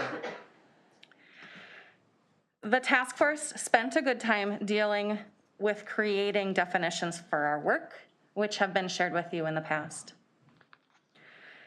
We've also combed through district data to look at areas that need our attention.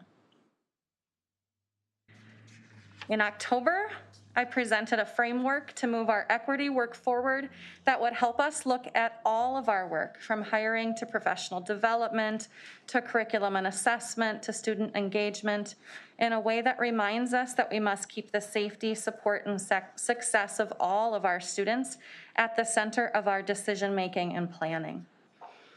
This framework is a living document and will be used as a starting point for our work and modified as needed as we address each area. And it will be continued to be updated on our district's equity webpage. And just for your information, the framework is underlined and outline is underlined. Those are hot links. And when it is added to the website, they will be as well. The questions listed, and you'll see them up close. I apologize for how tiny that is, but on the next slides, you'll see them up close. The questions that are listed are simply placeholders until study and discussion take place at the appropriate time. So we have identified the following areas to focus work. Student support services, curriculum and assessment, hiring and retention, behavior interventions, district policies and procedures, student experiences and activities,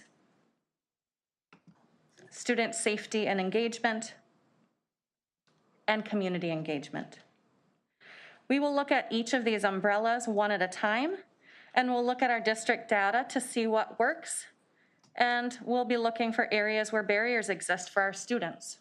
For example, when we look at student experiences and activities, we have a wealth of extracurricular opportunities available to students outside of the school day that statistically contribute to success socially and academically. But if students are not able to get a ride home after those activities end, they're unable to access those opportunities. This is just a very small example of how we need to dig into each of these areas and look at what we do and how that work impacts all of our students, either positively or negatively. I want to be very clear that the Equity Task Force is not a decision-making body for the Brainerd Public School District. Our role is to look at data, research equity within those umbrellas, and provide assistance, suggested guidelines, or questions to give the leaders of those umbrellas, who are the experts and ultimate decision makers. In this way, our equity team will eventually work itself out of a job, because the intention is that each facet and department in our district will own the work for themselves. As of now, the plan is that each of these umbrellas may take 2 months of our work time, but we need to allocate the time necessary to make sure our work is thorough and meaningful. This timeline lays out most immediately how we will introduce the Equity Task Force to staff on our in-service day, as well as how I will roll out the community dialogue events. One facet that will be very important for our continued work is a survey that will go out at the end of this week to all families of the school district, entitled the Student Experiences Survey.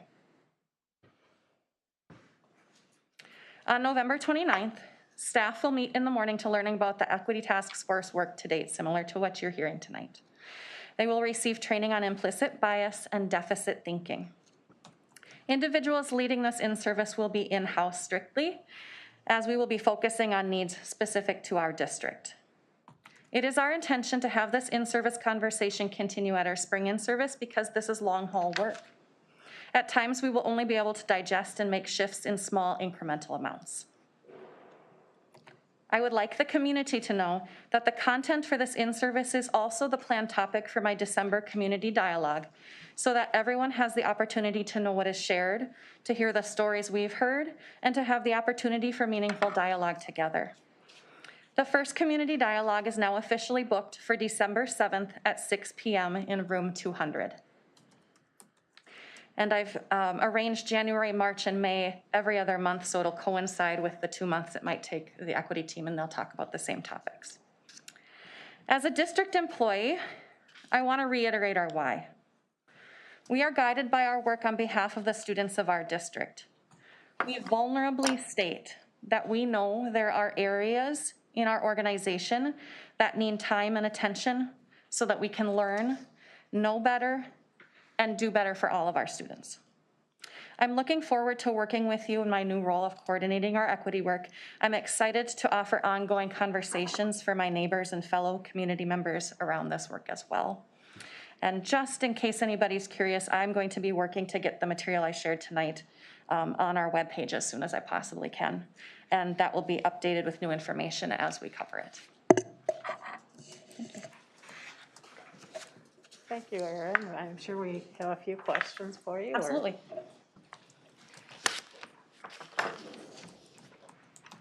So you want to start? Or?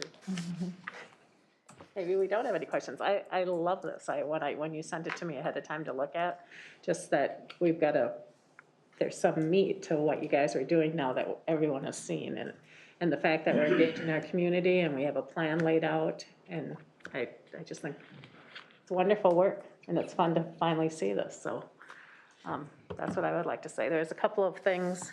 One thing I thought that was interesting that you said is that that you'll eventually work yourself out of a position because each area will own the work for themselves, and that's really neat. So, and I'm glad you're doing the survey, and you have the calendar starting to get fleshed out. So, thank you, and thank you for accepting this challenge. Absolutely. Will there be opportunities, do you feel, to educate not just the administration or the board or faculty, but might it be a discussion or possibly even a parking lot matter at this point to provide education to the community as well in terms of understanding that piece? I'm really hoping that those community dialogues will be that opportunity, especially in December. I think it's really important that the information we share at our in-service is also available to the public. And I will bring the same information that we share the day of the in-service, but it's also a dialogue. And so I want to leave space and honor the fact that our community needs to be a part of this work as well. That's why we felt it was important to have them as an umbrella in this equity framework. So yes, I hope that will work in the framework of creating those every other month dialogues. If we have to add more and they are successful and go well, I'm happy to entertain that idea. Right. I look forward to having that community dialogue, especially over matters like equity and equality. I think that right now a lot of people don't quite have that understanding, or there's certain lenses that that's being viewed that maybe prevent them from understanding that. But equity, of course, being circumstances and the needs of the individual looking at. And the equality is just making sure that everybody across the board has the same resources. So as a teacher, I go into every school year telling my kids the first day of school that I love them like they're my own kids, right? My 2 kids are different, and so I think this work, I'm loving, and we are loving every student in this district as if they are our own. And so what does that mean? We need to take care of them. We look at our data, and we look at student experiences in our district, not elsewhere. And we say, what are the needs in our district, and how can we better go about meeting those needs for our students? I remember when I first got married, my view of the world changed because a lot of different definitions, or even how I define the world, was changed. And I'm hopeful that this effort will provide all people in the community just a different way of looking at these, especially these particular definitions in these particular areas, because I think right now there's just a lot of uncertainty, a lot of confusion for some, and that's all right. I think as long as we have entities like the Equity Task Force, or individuals and leaders like yourself to be able to try to share that information and get us back onto common ground with these type of matters. I don't think we're that far off.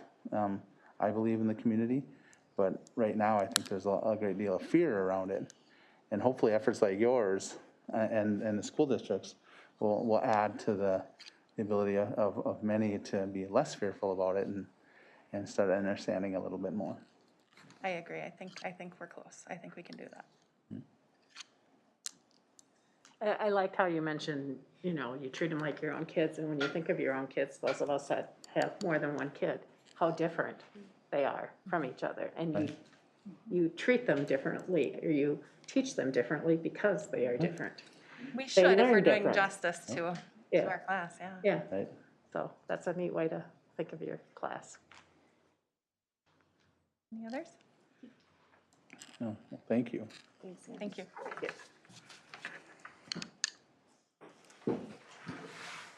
Next, we have a student mental health update with Becky Statham.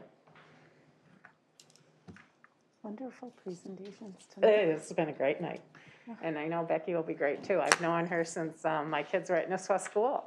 It's been a long time. It has. I just hit 21 years doing this work. And Becky Statham, I coordinate the collaborative service team. The Family Services Collaborative of the Lakes area, through the collaborative service team, works to ensure that families have access to opportunities and resources that they need to thrive. So just a little bit on the Family Services Collaborative, the mission is to promote the mental health and well-being of children and youth, to support health and growth and social emotional development of children and youth, and strengthen the resilience and protective factors of families and schools in our community. So as I go through this, please stop me at any time if you have any questions. Okay, just roll that. The team is designed to provide early intervention and prevention services, and the coordination between the services of the school and community can increase a student's readiness to learn and engagement at school. So we work to increase a family's participation with the school system and look for ways to increase the family's connection to the community. And how we do that is we have workers, eight serving different schools in the Brainerd School District. We serve all 6 elementary schools, and we serve Forest View Middle School, and we have a position and a half that serves early childhood families to do that early intervention and prevention services. So referrals are made either through parents, through the school, through community providers as well, for a range of services or a range of concerns that are brought up.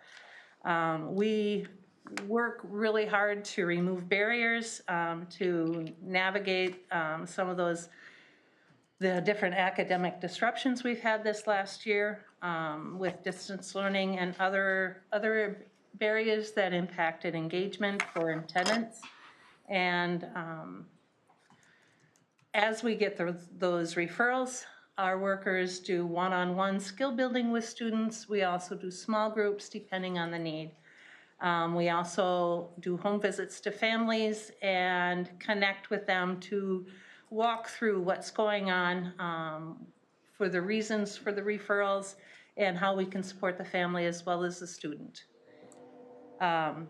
We have worked very creatively this last year to meet those ongoing and emergent needs of the students and families in the Brainerd School District.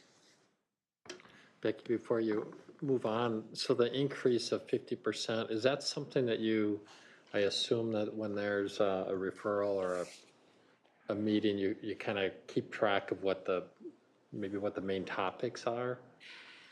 We do keep track of the reasons or the concerns that are brought up as the initial referral comes to a collaborative worker through the schools. And actually, that's a good segue into the next slide. Okay.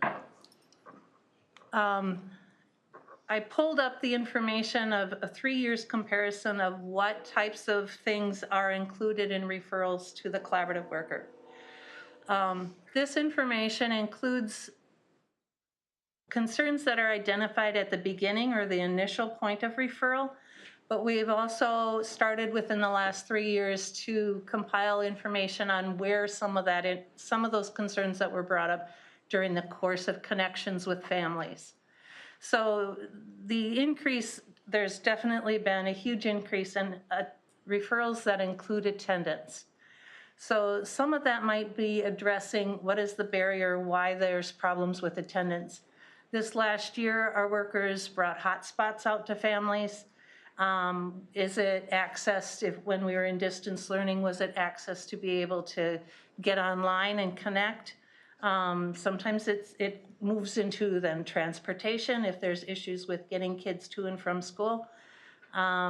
We have also looked at, are there other underlying mental health needs that are going on that is anxiety for the student, doesn't want to come to school? Is there other things that are going on that are impacting that student's ability to come and attend at school? So this information gives you a better idea of all of the different concerns that come up during the collaborative workers' connection with that family. And definitely attendance was a huge concern this last year. Do you break that down by chance, the attendance, they're not coming, or do you break I'm just looking at a lot of the categories here, and I suspect that maybe a large reason of the attendance issue is because of the underlying issue is a number of these other areas. Do you break that down into further detail? That's a possibility. I don't have that information what you're asking is if there was a referral for attendance, what were those other mitigating factors or the underlying reasons for it? Right. We could pull the data to do that, but I haven't done it specifically for that area. Okay. We also work a little more intensively with students that we consider our ADSES students. And ADSES students are the Alternative Delivery of Specialized Instructional Services. And it's funds that we receive from MDE for the more intensive services. So a student who's referred to the Collaborative for ADSES is that student whose behavior or other factors get in the way of them being in class or being engaged while they're in class. In 2020-21, there were 184 students in Brainerd that would serve with those more intensive services. And we work with the family as well to determine what are the barriers that are getting in the way to address those barriers. We recently had one of my workers shared an anecdote about a kindergartner who had some anxiety, and they worked through a lot of positive self-talk to get that student to come into the building and independently go into their classroom. And she shared some of the self-talk that student was using, and I got this, I can do this, to make it into the building themselves. We work with wherever the student's at. It meant maybe going out to the car and meeting the family, walking the student in the class. Then it was the student could come into the school on their own and the worker walked them to class at that point. Now the student's independent and has an improved attendance. So those are some of the information we keep track of. This shows how many of those students this last year made, the one on the very left is significant improvement with behavior. We have different ways to track that depending on what the intervention is based on. But when you look at that, our interventions with the ADSES is behavior focused, and we had 72, or I think it was about 57% of our students that we worked with made significant improvement in the goals for the behavior intervention. We also do track the indirect benefit for the work that we do with students. And while it's pretty good. I know that overall, if you look at this year compared to last year, our outcomes are down about 4 to 5%. But we still are looking at students making significant improvement, or for math and reading, that's reaching grade level. So when students are at school, when they're able to focus on school, when they're engaged in their class, they're able to do more learning. And that's the indirect benefit of the work that we do with students.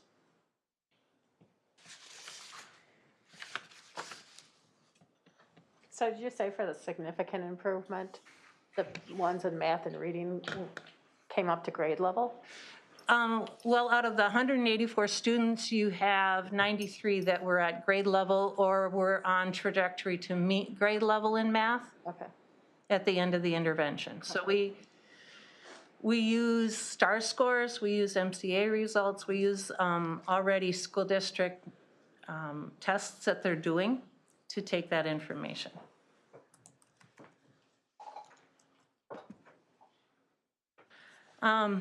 As I was looking through information from the first quarter of last year to the first quarter of this year, and that's July through September data, what I have found is typically we have about 200 referrals to the collaborative workers in the Brainerd School District during that first quarter. This year we're up 100 more than that. So we're having a huge increase in the number of referrals to collaborative workers this fall. The other thing that, as this was a mental health focus, the other thing I looked at is referrals that include anxiety or other mental health as identified at the beginning of that referral. Last year, that was approximately 12.5% of the referrals to the collaborative for the first quarter. This quarter, we're finding it's up to 23%.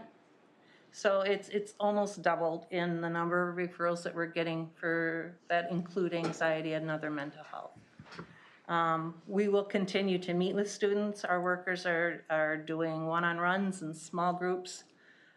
We make referrals on to Northern Pines and other community mental health agencies.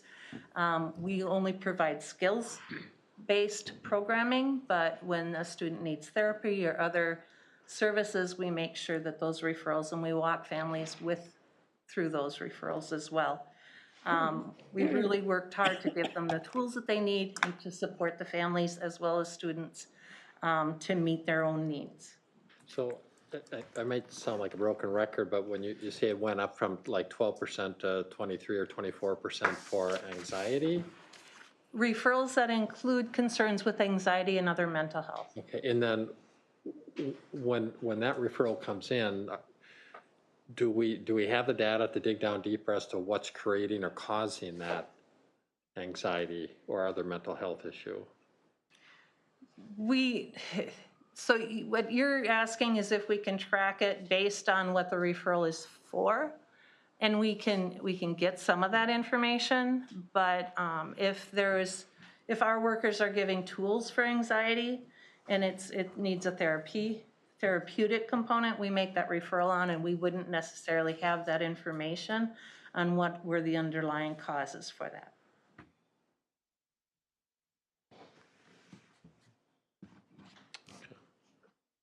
I'm just trying to, if we said we want to work on that, well, what is it that we would work on without knowing that? But we don't need the details here, but that would be something I think would be very beneficial to know. Well, what's creating that? What's creating that attendance issue other than they're not here?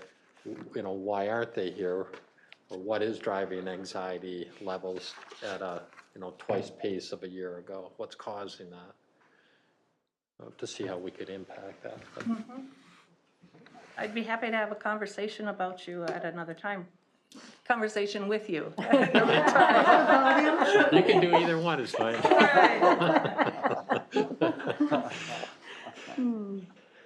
Do you have any questions? All right.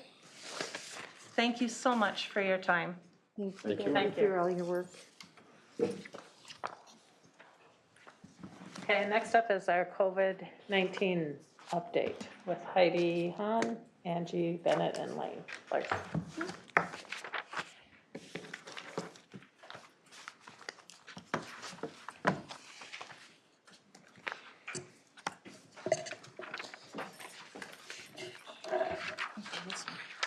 A lot of presentations. There we go. Just for a follow-up, thank you, Becky, for all your information and the work. We have a fabulous collaborative service team serving our Brainerd Public Schools in Crow Wing County. We have requested Northern Pines also come and provide you with a quarterly update, which may provide some more in-depth information regarding the specific mental health concerns that our students are being currently faced with in this unique period of time in history. So good evening again, and here is our COVID update. This is our current data from Crow Wing County. The good news is we started to see those numbers go down. We saw a slight uptick towards the end of October, but overall we're seeing overall stabilization of those numbers and a downward trend compared to the double-digit growth that we were seeing in the past. This is the current data for Brainerd Public Schools. We're still sitting at that 58.7. That's actually down from the last time we met, so we are starting to see that downward trend. Our student cases seem to be declining. We're starting to see an uptick across positive staff cases. However, again, you can see those numbers are fairly consistent that we've gone across. Just for reference, last time when we met, our total cases per 10,000 were 62.8 when it came to the district numbers. The trend that we're seeing, what's really nice is our school is the microcosm of Crow Wing County. However, our numbers continue to look different. Like I said, we've seen that downward decline and stabilization within our schools. And just as a reminder, we do have that data that is out for each and every building week to week. So this is just the Forest View example, but the specific building data can be found on our COVID dashboard. And they can link so parents can click. We have had quite a few parents calling to just get that information. And the good news is we have multiple buildings right now that we do not have any positive cases in. So that's exciting to see as well. Additional information, just so you know, we did get the rapid test out to and they're available for all students. So our guardians can pick those up for any children. So we've had parents call, if my children are in 3 different buildings, you can go to any of the buildings and request those rapid tests, their take-home test. We've had quite a few parents.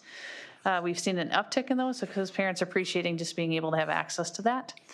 We are currently working with the Minnesota Department of Health and the Minnesota Department of Ed to have vaccination clinics on site for both students and staff. Vaccinations will be available for children ages 5 and up. Those will run very similar to a flu, just like when we've had our flu shot clinics. Parents, staff, students will have to come in. They do the consent form and the paperwork, but those would be available hopefully the week of November 29th and then also the week of December 14th. The area that we're continuing to work on is really trying to secure rapid testing staffer options. So now we've had the rapid test for our students, and we need to try to get those for our staff. So that is the next thing we're trying to secure. There's been a backlog. So one of the things we'd like to look at is to look for a local vendor within our area where we could send staff to get those rapid tests. So that's our next goal. We still do have that weekly PCR vault test happening. But based on what's going on, we do want to discuss, kind of like we alluded to last time, when is the chance to start rolling back some of the face covering mandates we have in place. And so one of the recommendations we'd like to make for consideration with the board is due to the stability that we're seeing within our schools and with minimal to no school transmission, meaning we're not finding an outbreak happening in schools, and our declining county numbers, we'd like to look at removing the face covering requirement to strongly recommend for the 9 through 12 building during athletic and activity events beginning at 3:30 p.m. each day. This aligns with what's happening in the Central Lakes Conference. And that's one of the requests that we've seen come forward consistently from Jack Freeman, who you've heard from this evening, as well as Principal Rusk. If we were to do this, face coverings would still be required when attending performances in the Gitche Zibe.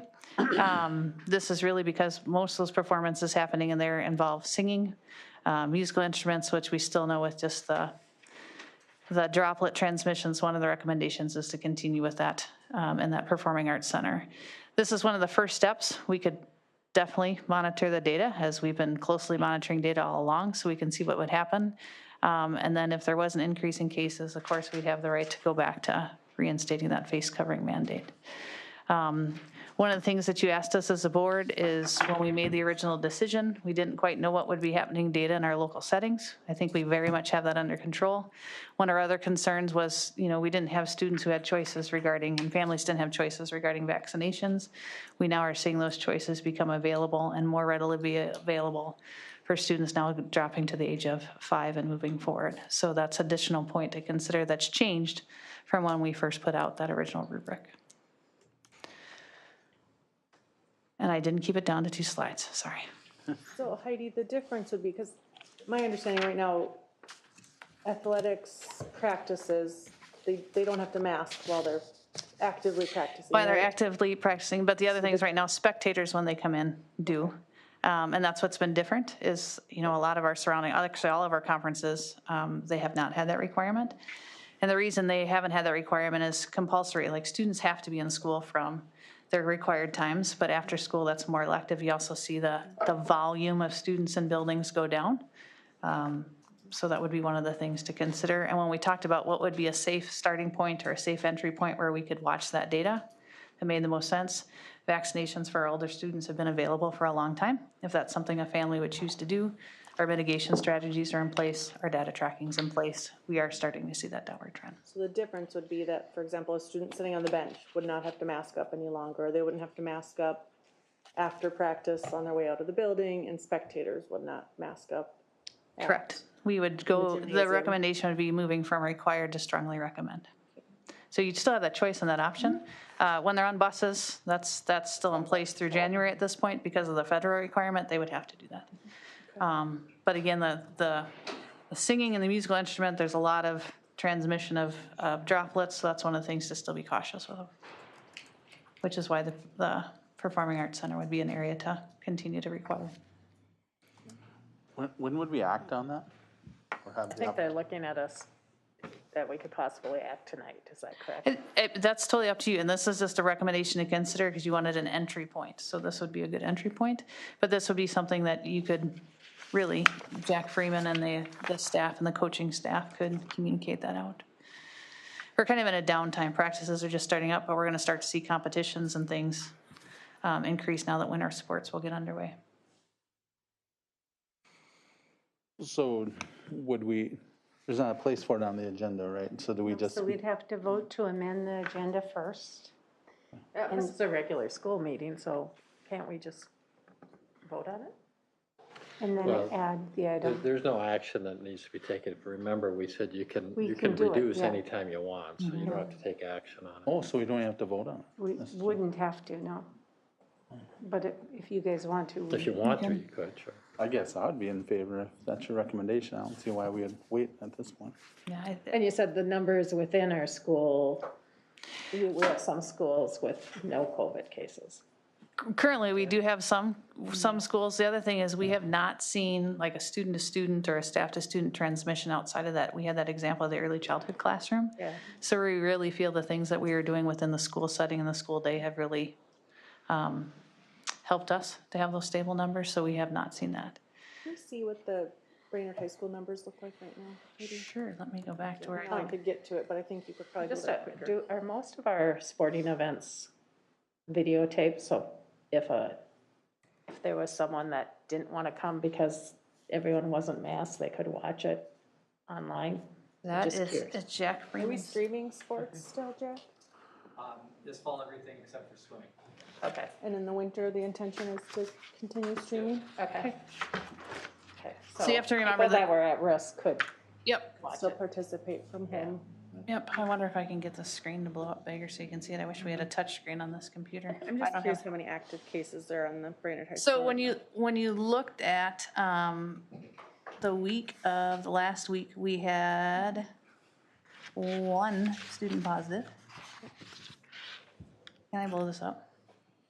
But that week isn't complete until Right. tomorrow night, so you'd need to. Well, this is, use you gotta remember, the this was one last before. week that went from, and so we went from Wednesday morning, and then we update again tomorrow at 4, so you're looking at a week's old data. I do have active information, but I have to go to my other computer because I have student identifiers on there, but I I could. mean, we don't have double-digit Nope. active cases in No, high school. no, right now. Okay. and that's where you can look at, like, we were hitting a Shows you. peak The direction that the active. Yeah, so if you would have looked at week 5, that was probably our highest. What we're starting to see though is we're starting to see more staff positive than student positive, and that's kind of happening across. And we really are seeing that most time when there's a positive, it's within a household.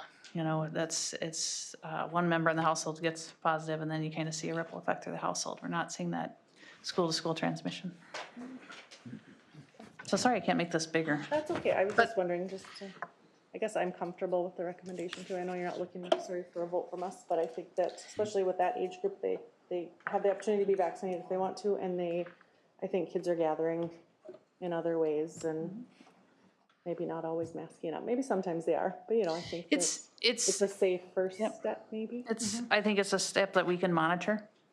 I think Jack, kudos to Jack and Principal Rusk and the administrative staff at the high school. They have really tried to do all they can, but they're feeling too. They're at the point where outside that compulsory, they're ready to give it a try. So effective November 9th then? Can you communicate that, Jack? The coaches? For tomorrow, or do you need a later date? I could communicate with our coaches tonight. Okay.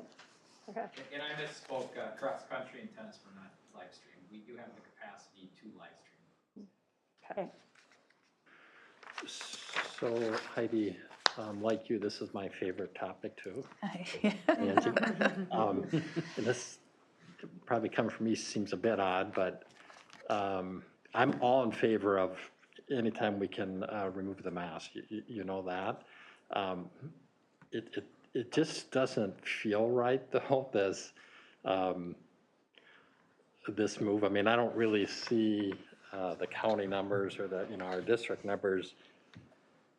They maybe have stabilized, but they haven't kind of come down to our matrix. And the thing that just kind of concerns me is it feels like, boy, if you're in athletics, you don't need to wear your mask, so you can be shoulder to shoulder on the bench, and you don't have to wear your mask. And you already kind of answered what my question was going to be. Well, it's because it's elective.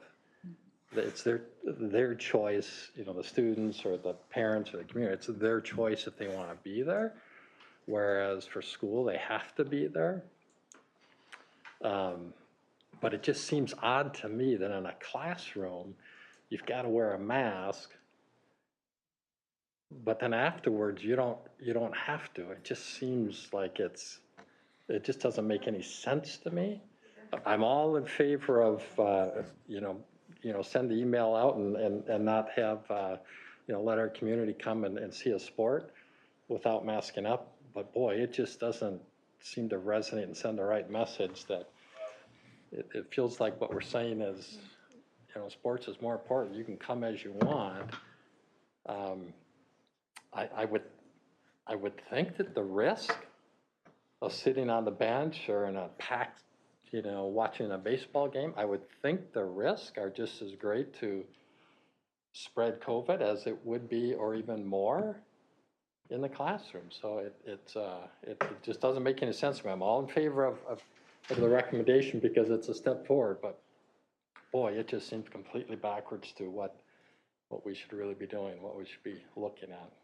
But We're open to other suggestions because I think that's the point of looking for an entry point of where to start. Yeah. I think to clarify too, it's not just athletics, it's after-school activities, so it could be other besides anything after music. school, yes, thank you. It's after Yeah, school, anything, and anything. kids can come and observe the activities, they might Yes. not be athletes themselves. Yeah, I but don't kids mean can just, yes, partake. thank you. I just want to make sure we're not, Anything. I'm not saying let's take the masks off the athletes, I'm No, saying thank you, Jan. after-school activities, because I think there may be other after-school activities kids are already engaging in where they may not be masked. And what I've heard from several residents is students have family members at risk at home that they're trying to protect, where in that case, this is not a required school activity. This is, you can or you don't have to participate. So you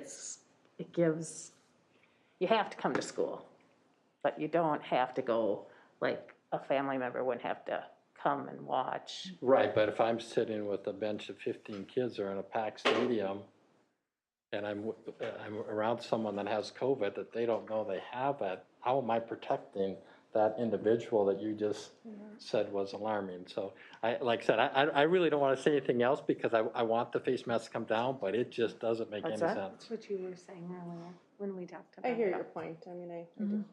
Yeah.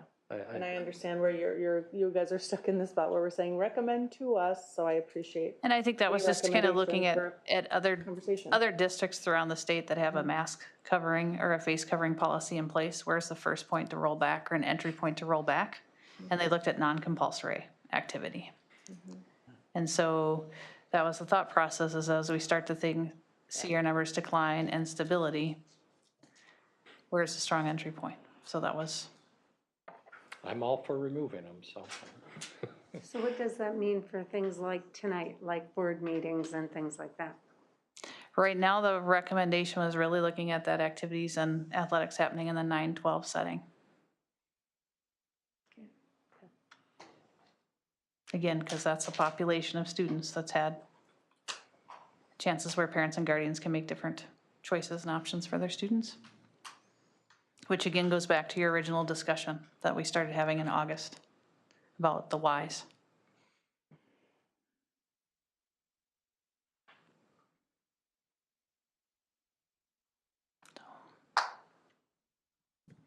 Yeah, I'm torn because I understand Tom's point. I like the idea of trying something rather than, because we either keep them all on or what, we take them off 9-12 completely would be another, step.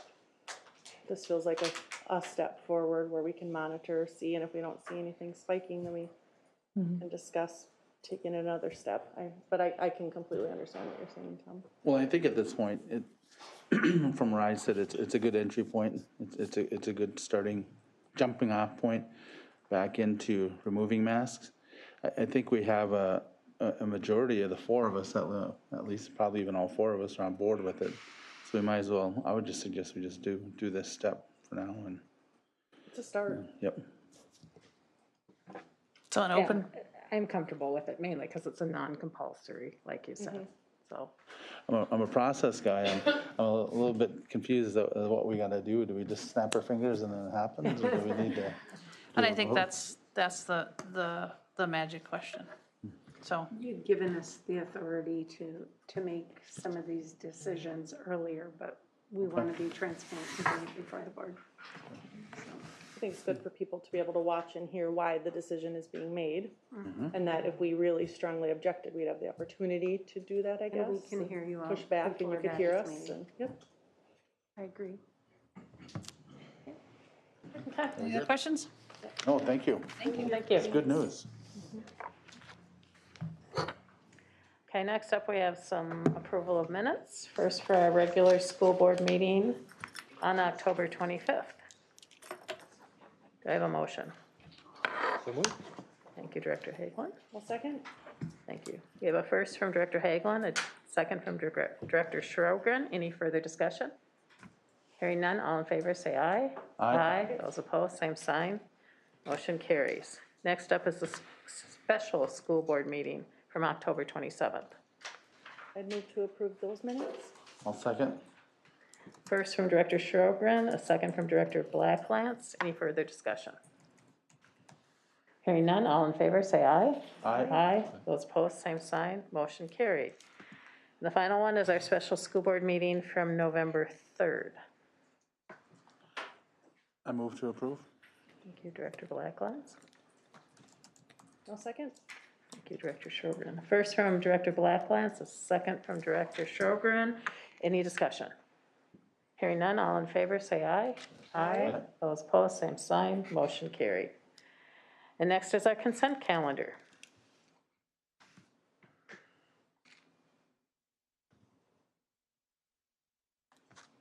I have a question about I think that's a wonderful field trip. I just am worried about with what we heard for transportation tonight. Are we setting anyone up for disappointment if we approve field trips that we may not be able to provide transportation for? And I want to be clear, I'm supportive of field trips, but I suppose at least if we approve the field trip, if the transportation is available, then it's a go.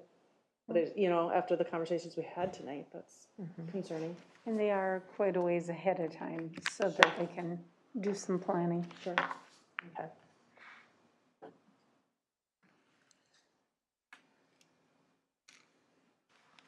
I move to approve the.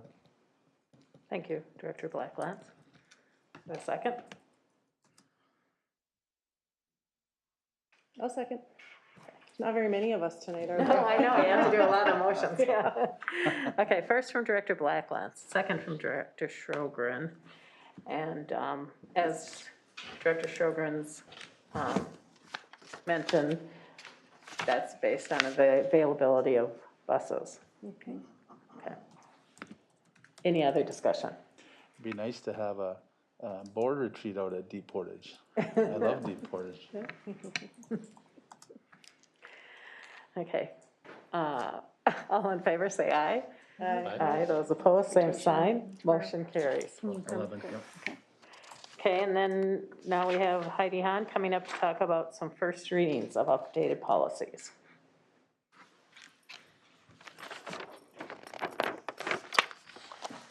Good evening, good to see you again. So you have 5 school policies in front of you for review, first reading. We have policy 519, interviews of students by outside agencies. There are no changes that are recommended to this policy. You have policy 526, the hazing prohibition. There are no changes or recommendations to this policy. Policy number 528, student parental family and marital status non-discrimination. There are no changes to this policy. Or I should say, these are the ones, those 3 are the ones that are approved for the final reading, correct? First reading. First First reading. First reading. Okay, thank you. I made my We would first and approve them second. at the November 22nd meeting. I would move to approve the first reading of 519, 526, and 528. I'll second. Okay, we have a first from Director Sjogren, a second from Director Blacklands. Any further discussion? Hearing none, all in favor, say aye. Aye. Those opposed, same sign. Motion carries. And then we have the second and final reading of those 3, and we haven't had any. Nothing's been come out. No, those changes have been summarized. The 2 major ones are the changes. One is in the bullying prevention that identifies cyberbullying now in the policy. And there was a reporting form that was added to that. Heidi, up until Becky gave her presentation, is the attendance one, I'm scrambling to look right now. But if I remember right, there's X amount of days?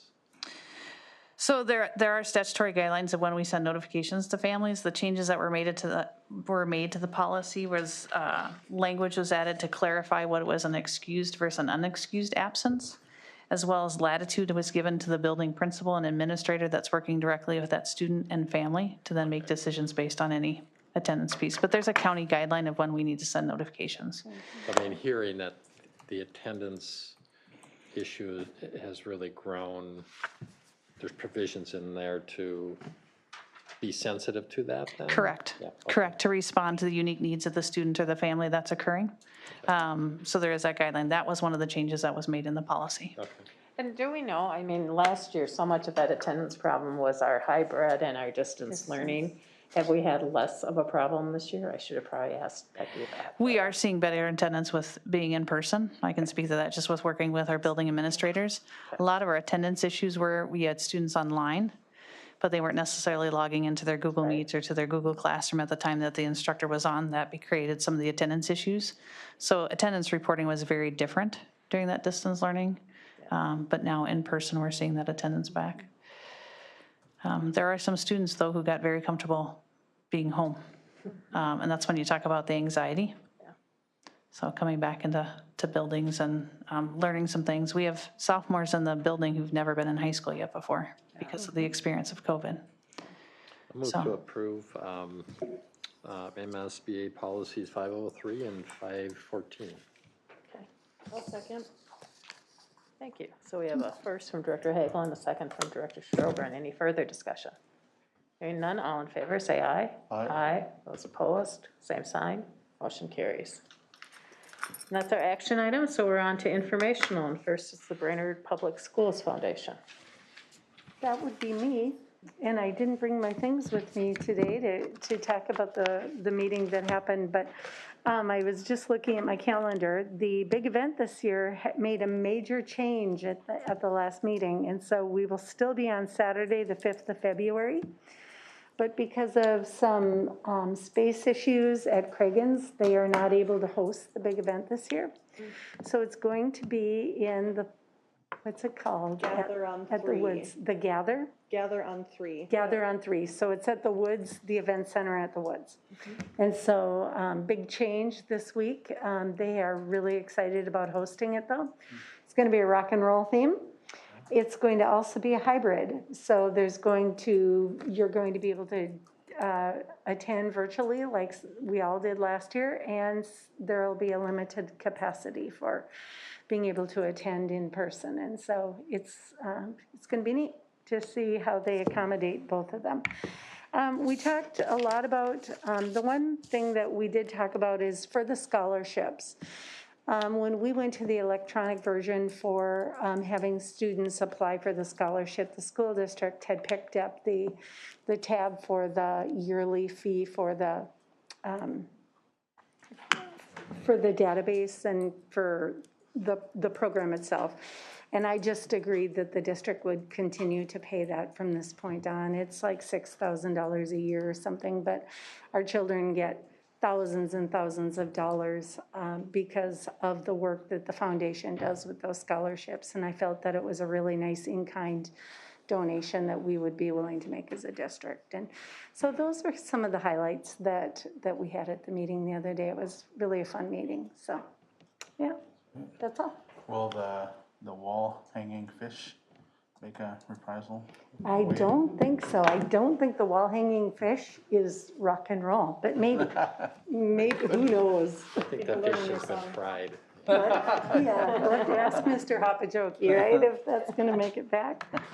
So it'll be fun. Can't wait. And that ends your report on that? What? That ends your report? Yeah, that Okay. ends my report. I'm Okay. sorry. Yes. That's okay. Business services report, here she is. Good evening. So in your packet is the enrollment report. We are down 6 from last month, K through 12. Last year at this time, we were down 4, so it is slightly higher than what we were last year. And then we were up 5 from last month, and then last year we were up 11. So we're tracking down a little bit, but we'll continue to track that. We had a Standard & Poor's rating call today, and it went really well. So at the November 22nd meeting, we will have the bond sale, and then Greg Crow from Ellers will be here to present that bond sale. Audit status update, so we're still working on some outstanding items and corrections, and then hoping to get that complete this week so that it'll be ready for the December 6th board meeting. And then just wanted a quick update. You guys saw several hirings in the department, and one of those is the system specialist position. So hopefully I will be able to give an update here soon of when everyone's on electronic timesheets. That's one of the first tasks that person will have. We have started it. The payroll manager did start it. However, that just with everything going on, they haven't been able to fully implement it. So hopefully one of these days I'll be able to give you that update. Wonderful. Any questions? Thank It's you, about Marcy. time we get into electronic. Yes, I know, right? Thanks for the follow-up on the 12th grade enrollment too. Appreciate that.